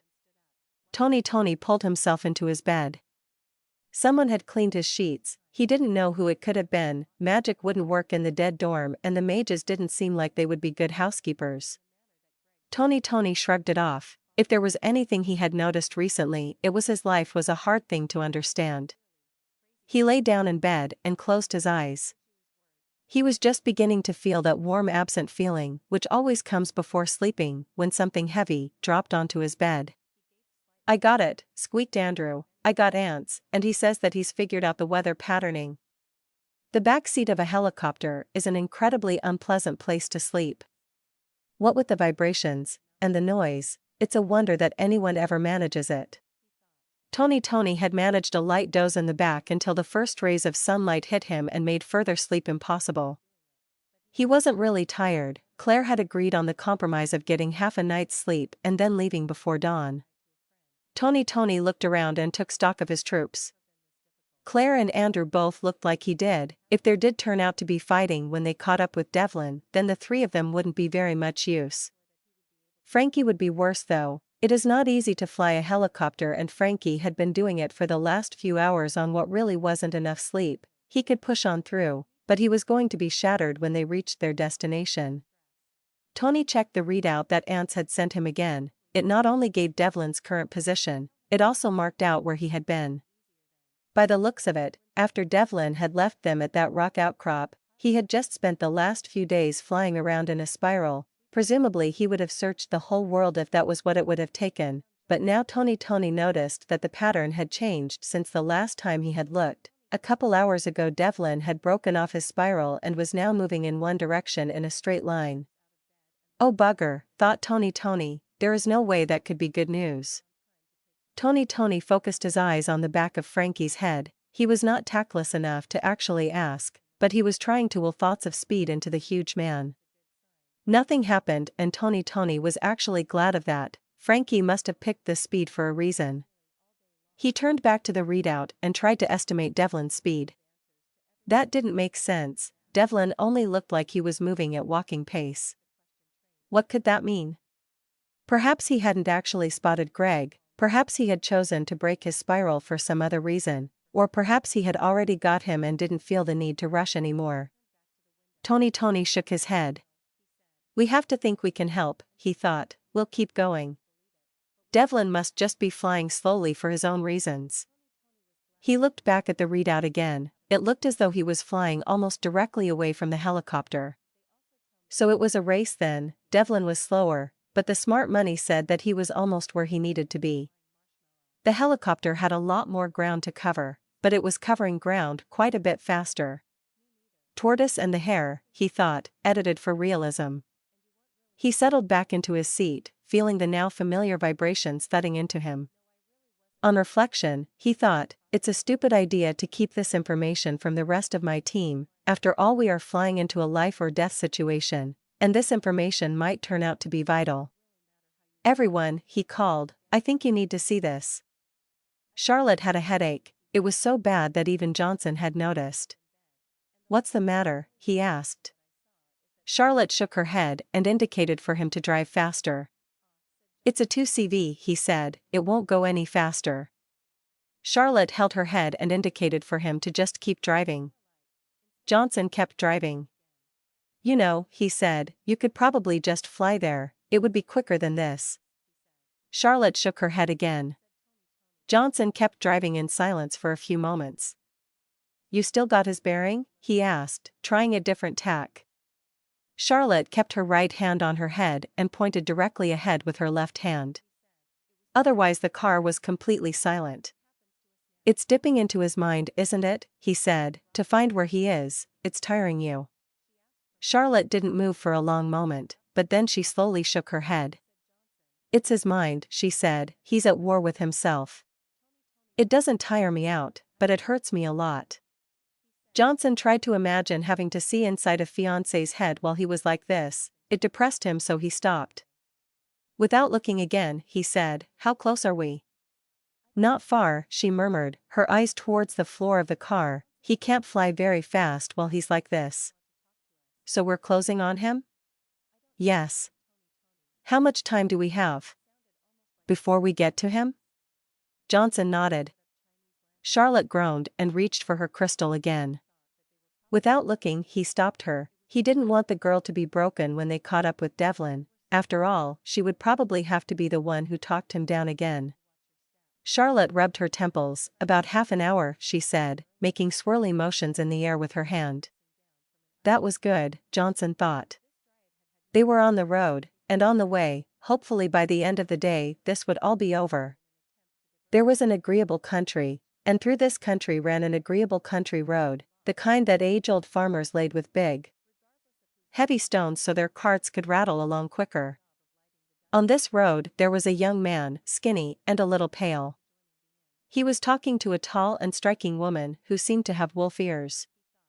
They were being tailed by a boisterous group of people who seemed to be pulling a cart full of alcohol behind them. They were traveling at ambling pace, without a care in the world. A little way back, but not really far enough, there was a man with untidy black hair and eyes that shone with harsh light. He was holding his head, and occasionally he thrashed around as though he were being flogged. He was airborne, but he was still following the line of the road, and he was moving faster than the people ahead him. Quite a way further down the road, but gaining fast, there was a little car which must have gone out of fashion at the same time as two-toned shoes. One of the car's occupants appeared to be in pain, the other one looked grimly determined. They had a much longer trip, but the little engine was whining, and they were rolling forward with the inevitability of a rather large boulder. Finally, a very long way back, at what was basically the start of the road, a helicopter was flying. It had a longer trip than all of the others combined, but it also was moving a lot faster than all the others combined. Everyone inside had their eyes locked on the horizon, and they only took them off to take their guns as they were handed around. They were all closing the distance, and it would be too close to call. Free Flower had very good eyes, and she had been watching the skies for most of her life. She couldn't have told you how she had picked up what was wrong, even if she had been inclined to, but she had had the feeling that something was wrong, and she was carefully scanning the sky when she saw him first. He was a dot in the sky at first, and the only thing that tipped her off was the fact that he looked the wrong shape to be a bird. She narrowed her eyes against a sun which was getting lower in the sky, and kept a watch on him. Gradually he got bigger, and bigger until eventually there could be no doubt of what she was seeing, a man flying unaided through the sky. She had walked backward another few kilometers before she could be sure of anything else, and by that point the others were taking interest as well. The man seemed to be in pain, he was thrashing around and holding his head. Free Flower was sure that if she could hear his thoughts then he would be screaming. She looked to the others to try and gauge what they thought. Most of them looked confused, or interested, or fearful, the normal range of emotion, but there was something different on the face of the skinny one. Free Flower saw recognition reflected in his eyes. Then she saw lightning reflected in his eyes. Greg saw the man lift his hand. He seemed to be holding a pillar of lightning in his palm. Then before he knew what he was doing, his legs were moving, and he was off the road and through a hedge. The man let the bottom of the pillar slip out of his hand, it hit the road and collapsed. From the fetal position that he had curled into, Greg could hear a sound like 1,000 firecrackers going off. Then he was back on his feet. He didn't know what was driving him, but he decided to go with it. Greg could see that the road was lined with bodies, the dwarfish sword master was one of them. Greg rolled and grabbed a rifle from one of the bodies, a woman with blonde roots. No time for mourning, he thought. Devlin was in hell. He could see Greg. He was crouched right there on the road, shooting at him, but he couldn't get to him. It wasn't the bullets were just annoying. It was a woman and a dog. They weren't using weapons at all. The woman seemed to be using a rapier for some reason, but they were fast, much faster than he was. When he attacked them, they dodged and attacked him. When he tried to attack Greg, they attacked him and broke his concentration. They couldn't really hurt him, which is to say they could hurt him a lot, but they couldn't injure him on a long-term basis. It didn't matter how many holes they poked in him, or how many times they ripped his jaw off, he could repair the damage instantly. But it infuriated him to be so close and to not be able to get any closer. One part of him was telling him to just nuke the whole countryside, and Devlin was finding he was starting to agree with it. The man appeared to be losing control. Free Flower could see that he was getting angry, and that he seemed to be having more and more trouble focusing his attacks. That was good, she thought, as she ducked under a wall of lighting and drove her rapier through both his eyes. The man screamed and flung lightning bolts left and right. His attack was random and he wasn't healing as fast as he had been a moment ago. Good, she thought, as she slipped through a hole in his barrage and rammed her rapier through his heart. He wasn't flagging yet, but she knew that if he kept throwing energy around like that then he would exhaust himself soon. No energy source is infinite. The wolf woman leapt at him and ripped his jaw off. She seemed to have a thing about doing that. The man made the throat noise of a scream and started to draw energy into himself. Free Flower darted forward and cut several important tendons. The man slumped and the energy exploded out of him. Free Flower wound into a ball, felt the explosion fly over her, then unwound and slashed him across the eyes again. Out of the corner of her eye, she saw a little car approaching. Greg saw the two newcomers hurry out of the car. One of them, a young woman who Greg thought he recognized, dashed behind the car. The other, an old man who Greg was sure he had never seen before, dived flat to the ground so that he was mostly behind the car as well. Greg realized that he had trained the rifle on the old man. He stopped his hand before he got any further. After all, he didn't even know if the old man was hostile yet.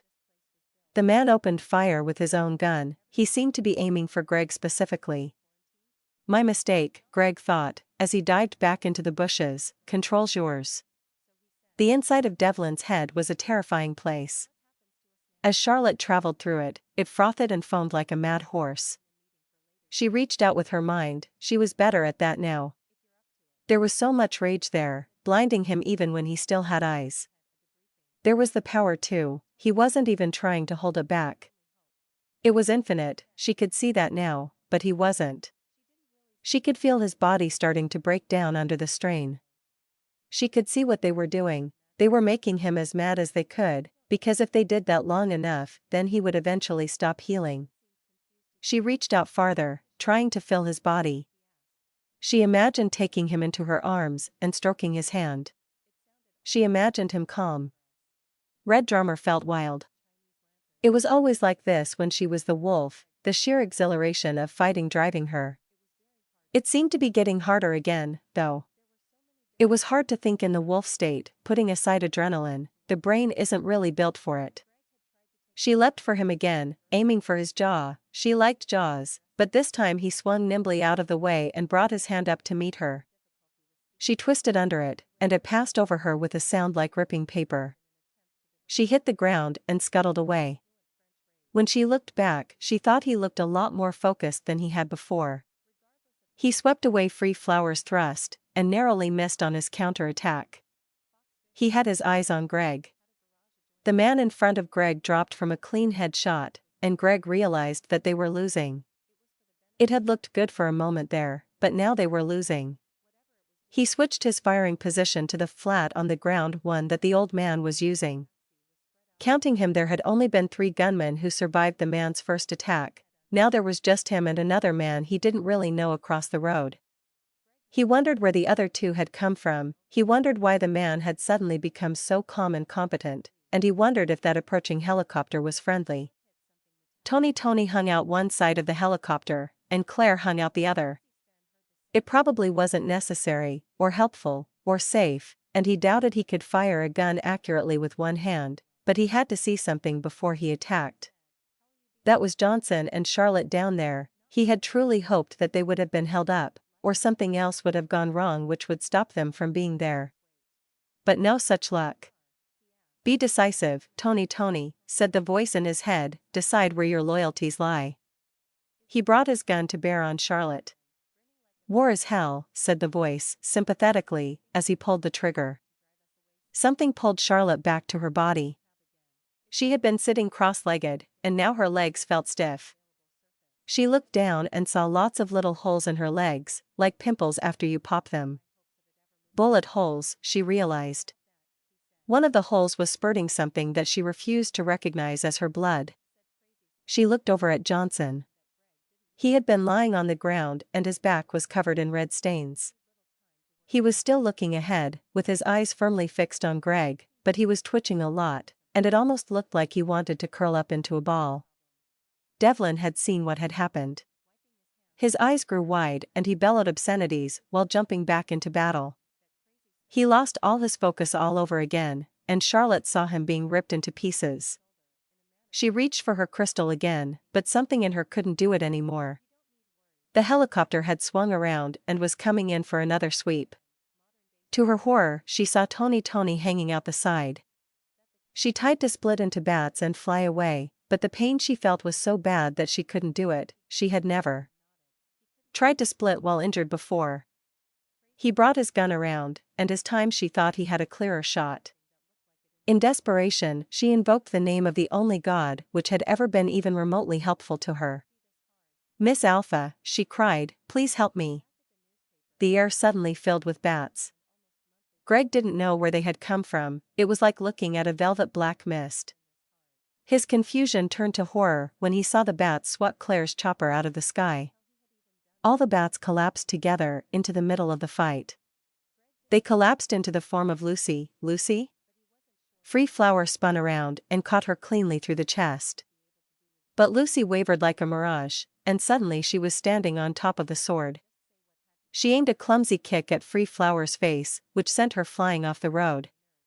Red Drummer leapt on her, but Lucy swung her arm around and, despite not actually touching her, broke everything along Red Drummer's left side, including the skull. Greg watched all of this with a brain which had turned completely numb, but that confusion ended when he realized that Devlin had seized his chance. He tried to dive out of the way, but it was too late. Devlin's fist punched through him, and he distinctly felt his spine shatter, right before his legs went numb. Tony had hit his head when the helicopter had crashed, and his vision was blurring in and out. He saw Devlin punch cleanly through Greg, and then take off into the sunset, with Greg still hanging off his arm, crowing like a rooster. Things gradually dimmed, and Tony started to feel cold. He realized that someone was touching his face, and he wearily opened his eyes again. Lucy was blocking the light of the sunset. "Don't worry, sir," she said, "you're gonna be just fine." There was a timeless moment of nothingness, and then a timed moment of nothingness. Then the pain came. Greg had been warned about the pain, but this was the first time he had ever experienced it. It felt as though 1,000 diseased rats were clawing through his face. His head was splitting because he couldn't breathe, and it only seemed to get worse. He realized that time was passing again, and that made it worse because now he could suffer every second. He would have cried out, but he didn't seem to be able to move. Then there was the noise. It was a rushing noise, like a river made of slipping ice, and it was driving directly into his skull. He could feel a weird twitching feeling in his chest. He didn't like it and he wanted it to stop. Then he realized that his heart was beating again. Okay, he thought, and then he stopped, because it hurt to think. He realized that his head was hurting so badly because he hadn't taken a breath yet. He tried to take a breath, but then realized that he didn't remember how. Damn it! He thought, and stopped again when the second spike of pain torn through him. He cleared his mind and let the image of breathing form. Then, like a dam breaking open, he took a deep, shuddering swallow of air. His chest wheezed unpleasantly and he felt one of his lungs flopping around like a popped balloon, but some air got into his other lung, and that helped his head. He breathed as deeply as he could, over and over again. Okay, he thought, I'm back, now where am I? He traced his last memories, looking for clues. He remembered Devlin shattering his spine. He didn't think he would ever forget that. Broken spine, he focused on his skin, trying to imagine the feelings along it. There wasn't much sensation anywhere, apart from the pain of course.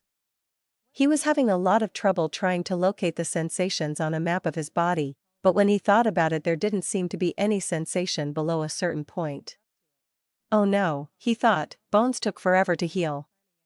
He thought again about where he was. He tried to look through his eyes, but it was like there was a mist covering them. He tried to reach up and touch his eyes, so he could see how bad the damage was, but he didn't seem to be able to move his arms. He focused as hard as he could, feeling the willpower on his arm mount higher and higher, but it wouldn't move. He went back to looking through his eyes, and realized that he could see patches of light and shadow. He was looking at a sunrise, or maybe a sunset. He hoped it was a sunrise. If it was a sunset, then he was too late already. Maybe it was a sunrise and he was too late anyway. How long had he been dead for? He had no way of knowing. Resurrection takes everyone differently, and the most pressing question was still on his mind. Where the hell am I? He thought. Tony sat in darkness. He wasn't in pain, but he wasn't thinking either, and it didn't bother him at all. He would be quite happy to sit there forever, but then he reached out his hand, and gave form to the void. Shapes and abstractions flowed past him. At first just one or two of them, but more and more came, and soon it was like he was in the middle of a motorway with silent, abstract cars slipping past him. He sat there. He didn't really have a face anymore, but if he had had one, then it would have been wearing a blank smile. Soon he started to recognize some of the shapes. There was his first wife, and his second daughter, the kitten he had had as a child. He reached out again and asked, "Who am I?" And the figures streaming past whispered their answers to him. Tony took it all in and thought about it. Eventually, he asked another question, "What happens now?" And again they all answered him. He became aware that the ground he was standing on wasn't solid. It was like it was the surface of a great dark lake, and he didn't know what was waiting for him at the bottom of the lake, but he knew that he couldn't stay on top forever. Now that he was aware of the lake, his little bubble looked ridiculously small. He looked down. He didn't have any light to see by, but he knew that any light he had would have been swallowed anyway. "Do I have to go down?" he asked. One of the voices whispered something behind him which made Tony smile. He held his nose and let himself drop. Greg had gotten his arms to work again, and his eyes were seeing a bit better now. Of course, what they were seeing right now was badly focused grass. He was pulling himself up the hill he had woken up next to, which was hard work given that his legs weren't moving, and he could feel it taking its toll on him, but he welcomed it. The sweat pouring down his face was great because he could feel it, and after the searing pain of those few minutes after rebirth, the ache in his arms just reminded him that he had made it back. I made the right choice, he thought to himself. Immortality is awesome. He managed to pull himself to the very crest of the hill, and tried to focus his eyes on the horizon. After a little while, he realized that this was a waste of time. His eyes didn't seem to be able to focus on anything further than arm's length away. He let himself fall back on the ground, and he realized that he could make out something. It was a flower. It was bright blue, and it had gold stripes running through it. What the hell, he thought, am I even in Europe anymore? He rolled over onto the grass. He was fighting the urge to start crying, something he hadn't done since he had been a child. There was nothing he could do. For one of the first time in his life, there was absolutely nothing he could do. Greg felt like a newborn baby, not even able to lift his own head. He started thinking of all the people he had admired over the years, and thought about what they would have done. Not started crying, is what he came up with. It wasn't really very helpful. Then he thought about Tony, what would he have done? He would have gotten help from someone stronger, he thought. Greg pointed his face at the sky he couldn't see. "Help," he called, "help." With a thudding noise, something pulled up right next to his head. A hard voice sounded from somewhere above him. "You call for help," it said, "and I come. I am Crazy Sven, modern-day superhero." Greg knew he should be grateful, but he was actually just shocked. Crazy Sven? Yeah. Your car's fixed? Yeah. How? Huh. Little man, I promised it would be fixed when you needed it. Greg thought about the car as he had last seen it. What does that have to do with it? He asked. Crazy Sven chuckled and opened his door. "De problem with you young'uns," he said, picking Greg up and throwing him into the back of the car. "Is dat, you don't take your promises seriously." Louise Green poked her head out of the fort she had accidentally built in the middle of the library. It had taken her days to find the book she had been looking for. If she hadn't known that it was there somewhere, then she would have given up a long time ago. Note to self, she thought, get library on Dewey Decimal System, and make the other mages go along with it. She slapped the book down on the reading desk. She had come across it as a student, and she knew that the information she wanted was inside. The cover of the book read in faded letters "Furious Angels" and how to avoid them. She opened the book, brushing off the accumulated dust as she did so, for there was a diagram halfway through the book. "Greater Cherub," she said, wrapping her mouth around the strange words. The diagram showed 4 wings arranged like the petals of a flower. In the center there were 4 heads, and they all looked angry. Tony sunk back into his own body, his head felt numb and fuzzy. He reached up and put his hand against the fuzzy part, but he didn't seem to be able to push his hand any closer than an inch away. It was like pushing against a hard wind. He took a look around. He seemed to be only one conscious. There were people all around him, and all of them seemed to have a fuzzy orange glow over some part of their body. The one who seemed to have gotten off best was Andrew. He was propped against a tree with the glow over the top of his head. There was a pretty woman with blonde roots next to him. She was floating in mid-air, with the glow covering her entire body. Tony held his head, but his fingers couldn't close over one side of it. He didn't really know what was going on, but he thought he could remember almost dying. He looked at his hands. They were the same hands he remembered, wrinkled and a little calloused. So he had been dying, and now he wasn't dead. He decided to leave the glowing alone until he could be sure what it was. Then he realized that he wasn't entirely alone among the conscious. There was a young girl lying off the road. She was playing with a butterfly. It was Lucy, he remembered. He stood completely still for a moment, and then walked towards her. He was a reporter, and he had a few questions which needed answers. Louise Green stood on the top of the EML tower. She had a good view from where she was standing, which was good since it would take her a few hours to cast the spell, and she didn't want to screw it up by missing. Some of the faster students were already struggling up the stairs with the equipment she needed. "What are we trying to do, Professor?" one of them asked. Louise smiled. "Engage a little family tension," she said. Greg was incredibly thankful that Crazy Sven had remembered to keep the seat belts in the car. By his estimate, his life had been saved about 3 times in the last few seconds by them. "Little flying crotch is being persistent," said Crazy Sven, as he swerved out of the way of a piece of exploding scenery. Greg watched the sun. It was past midday, and he was running out of time. He wasn't really worried about the man from yesterday hitting them right then. He was far too angry for that, but Greg worried that they had to get away from him soon. If he started to calm down, then they might be in trouble. He looked up to see the man holding a pillar of lightning again. He braced himself as it rolled onto the road and blew them off into the countryside.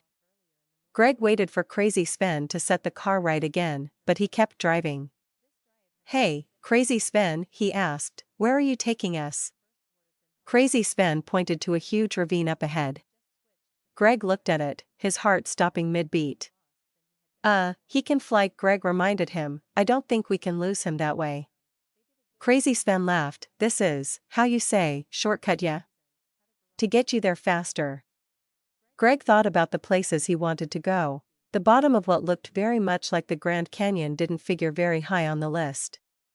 He looked up to see what the flying man thought about this development. He was looking thoughtful, and then he raised his hand again.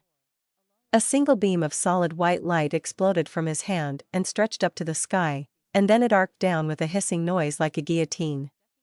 Greg suddenly was aware of a rushing noise. He looked to the left and saw half of the taxi rolling away. with Crazy Sven in it. Write it down. Crazy Sven yelled, goat-smelling crotches at the bottom. Then he was gone, and Greg was in midair. Then, quite suddenly, he was on the ground again. Granted, it was ground that was sloped almost to the point of being vertical, but it was still ground. Greg's legs had started moving again, but they weren't moving fast or well, so he was balancing in a car split cleanly down the centerline, with legs that weren't really a lot of use. The ride was getting rougher, and Greg knew that he wasn't safe. He could hear rumbling behind him, like an avalanche. He shifted his weight to the right and tried to steer the runaway thing, but this made him fall over. Cursing the world, Greg skidded the rest of the way down the canyon walls, vibrating his head against the door. Then the rumbling died down, and he wasn't moving anymore. Greg could hear running. He tried to pull himself out of the taxi, but before he could manage it, someone strong grabbed him and lifted him out. Greg focused on the face of his rescuer. Gillespie, he said. Greg? What has happened to you? Greg remembered for the first time in a little while that he was covered in blood and had a hole through his stomach. I had an accident, he said. Listen, I need to get to Transylvania, as fast as possible. Gillespie shook his head. Greg, he said, I'm afraid that you are in serious need of medical attention. Greg grabbed Gillespie's head and turned it to where a glowing star was investigating a second landslide further down the canyon. If I stay here, he said, keeping his voice as calm and serious as he could, I will die. I need to get to Transylvania before the sun goes down. Gillespie looked at the star through narrowed eyes. Very well, he said, come with me, I know who can help. The air around Louise Green was filled with writhing blue shapes, like the textured wallpaper of spacetime, and the wind around her carried sounds like drum beats. All of that was for the audience, of course. The spell could easily be done in complete silence, but the flashy visuals kept people's attention, and they didn't take much energy. The important part of the spell was what she was doing with her mind, and that was what was causing sweat to run down her brow. She was pushing her mind into another plane of existence. It worried Greg that he was getting so blasé about being shot at with lightning, and it worried him even more that Mr. Ian Woon was so blasé about it. The man didn't even look back in order to dodge. Still, the flying man chasing them seemed to be catching on. He spread his arms wide and started to form a huge ball of white light. Greg watched the ball growing, and decided that he didn't like his chances of getting around it. He taped Mr. Ian Woon on the shoulder and indicated behind him. Mr. Ian Woon turned around and then looked back. Dude, he said, that's nothing. What? Said Greg, confused, can you dodge that? Mr. Ian Woon looked back at the expanding ball. No way, dude, knew a way. Then why is it nothing? Dude, said Mr. Ian Woon, indicating at the sky, check it. Greg looked up and saw a pair of dragons descending on them. Before he could feel properly afraid, he saw another pair dropping out of the clouds about a kilometer ahead of them, and another pair further than that. It was like looking down a giant floating highway made of dragons. Wha? He asked. Dude, said Mr. Ian Woon, we're friends with the sky trees now. Wha? Mr. Ian Woon looked over his shoulder. Hey dude, he yelled, check this. Greg distinctly heard the man chasing them say, wha, right before the first wave of air hit them. She could see them now. Louise wondered where the flying surfboards had come from. Greg was there too, but she ignored him. The important thing was what was chasing him. It looked like it was taking everything he had to keep up with the surfboards. Louise wondered if the spell would work better if he was distracted. Probably not, she thought. Her mind had a strong foothold on the other plane, and now she started pulling back into her body, dragging the fabric of that reality with her. She was trying to force a hole in reality directly above the angel, and her mind was having the kind of effect that a blowtorch would have on a shallow pool of water. She could feel the barriers between the worlds starting to give. On one side was the angel, on the other was someone quite eager to get through. The sun was getting low. Tony thought that, when it wasn't covered with gunfire, the country road was quite pleasant. He had just finished telling Andrew what he had learnt from Lucy. Andrew kept trying to scratch his head, and it was visibly annoying him that he couldn't. So what you're telling me, sir, said Andrew, is that Lucy was some kind of secret spy sent by a shadowy puppet master who has been pulling the strings behind the scenes this whole time. That's right. And she's also some sort of invincible vampire god. Sir? Yep. Andrew looked at Lucy, who was crawling in the grass and trying to hunt a rabbit. She's an invincible vampire god. I object to the term god. But yeah, that's right. Andrew studied Tony's face, but Tony knew he looked truthful. Eventually, he spoke again. That's, sir, I think that's. But Tony never got to hear what Andrew thought, because at that moment the sky split open, and with a sound like trumpets, something monstrous lowered itself into the world. Tony's eyes suddenly caught the movement of what looked like surfers remembering that they couldn't fly and dropping out of the sky. He took note of where they landed, and then turned back to the thing which was lowering itself into the world. The thing had 3 wings and 3 heads, an eagle, a lion, and an ox, and it seemed to radiate its own blinding light. Tony suddenly realized that Devlin was there too. He was glowing much brighter than before, and he seemed to be struggling against something. Then, right before his eyes, Devlin split in half. One half, a limp human shape, dropped to the ground. The other half, which looked like a man's head with one giant wing growing out of its back, soared up to the other thing and joined together with it. It was like playing a tape of jelly being smashed in reverse. Then, without any warning, the sky snapped shut like a mouse trap. Tony and Andrew sat in perfect silence. Lucy stood up in front of them. Oh, she said, make it do that again. Louise Green straightened up and dabbed her brow. Done, she thought, until the next time. She turned to her gathered students, who were listening respectfully to her. 5. All right, she said, make your notes, and then go in for dinner. Class dismissed. Can he fly a helicopter? Greg asked. Up till now, he had had very little faith in Andrew's ability to pilot aircraft. He flew all the way here, said Tony. Greg didn't think that was much of a credit. He had seen the helicopter juddering as it had come it, but then he supposed that he could only expect so much from something held together by orange light. He made a note to ask about the light later, but for now, he had bigger problems. The sun's almost down, he said. If he can fly, then let's get him airborne. The helicopter juddered its way into the sky and flew as fast as it could manage in the only direction which mattered to Greg right now. Charlotte couldn't move her legs. The fuzzy orange light seemed to prevent that, but some men with long hair and strange accents were happy to carry her to where Devlin was. Devlin was floating about 3 feet off the ground, and he was almost totally covered by the light. For some reason, one of his hands seemed to have escaped damage, and it was the only part of him she could touch. She took his hand in hers and started stroking it. She had only come back to consciousness a few seconds ago, and she knew that he couldn't feel her, but stroking his hand made her feel better. She leaned over and whispered in his ear. No more fighting, she said. You don't need my mother's approval, you've got mine. She tried to kiss him, but she couldn't get through the orange light, so she sat there, holding his hand, and watching the sun go down. Darkness was spreading across the land, but they were nearly there. Greg didn't take his eyes off Red Hall as they approached. There's nowhere to land, Tony observed. Greg looked at his watch. They literally had less than 2 minutes to be inside. Keep flying, he told Andrew.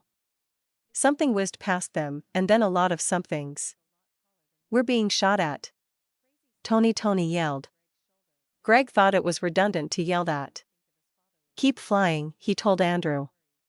More of the bullets were finding their mark. They were punching through the fuselage with a sound like rain falling on a tin roof. One of the bullets clipped the leg, which wasn't covered in armor. Keep flying, he said again. With a clipping noise, their tail rotor flew away and left them, but they were saved from the deadly tail spin by some sort of artillery shell tearing away the main rotor. Keep flying, he said, no longer with any clear idea how that could be done. The helicopter smashed into the roof of Red Hall, and Greg dropped nimbly into the chair set aside for him around the table.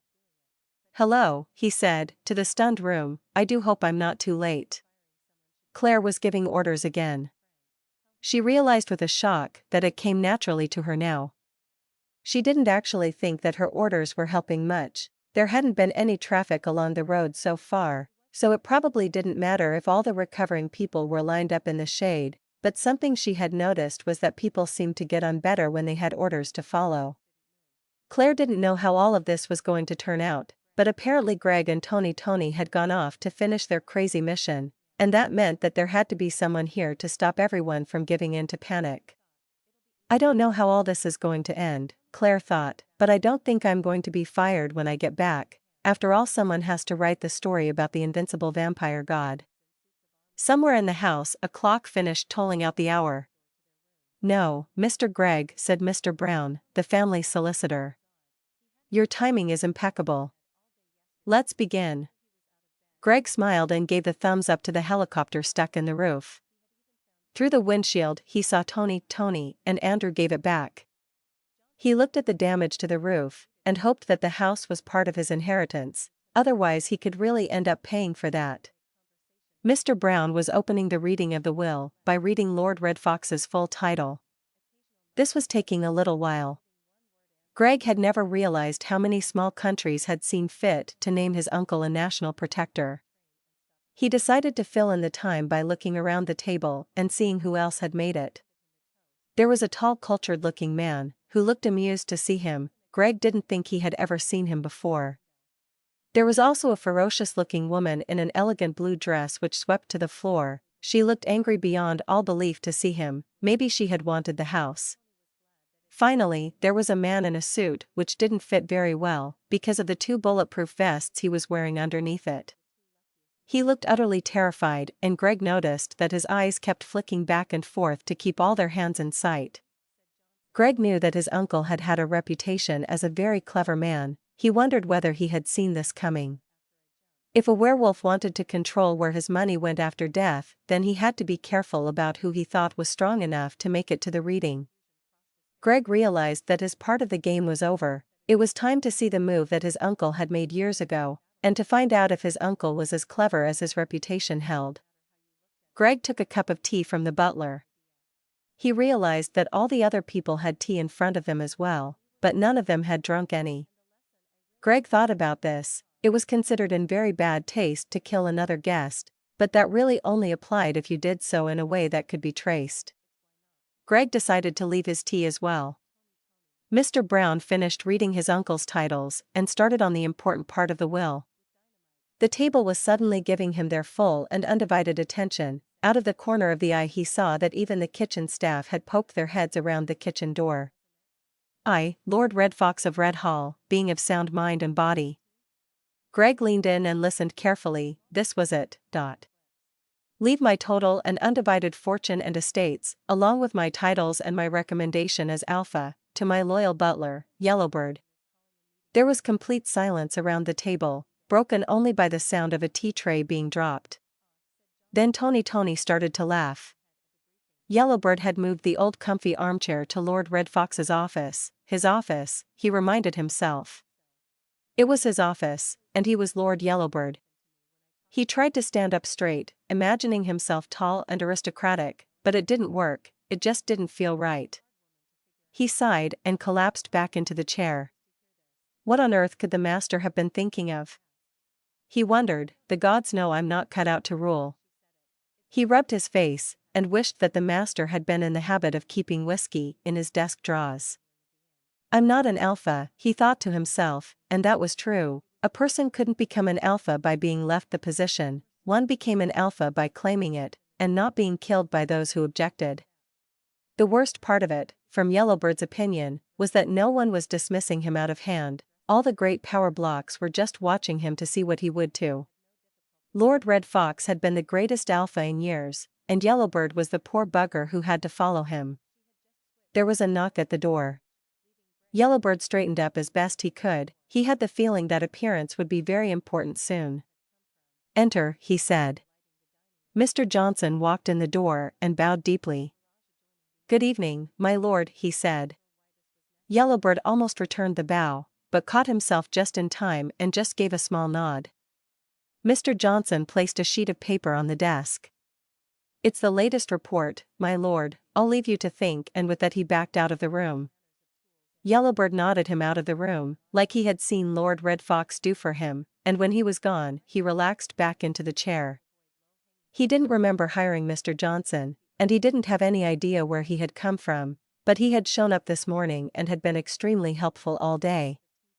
Since everyone apart from Lord Red Fox's nephew and his friends had gone home last night, he was grateful for any help he could get, and the fact that his highly efficient new secretary was a potential spy was actually fairly low on his list of worries.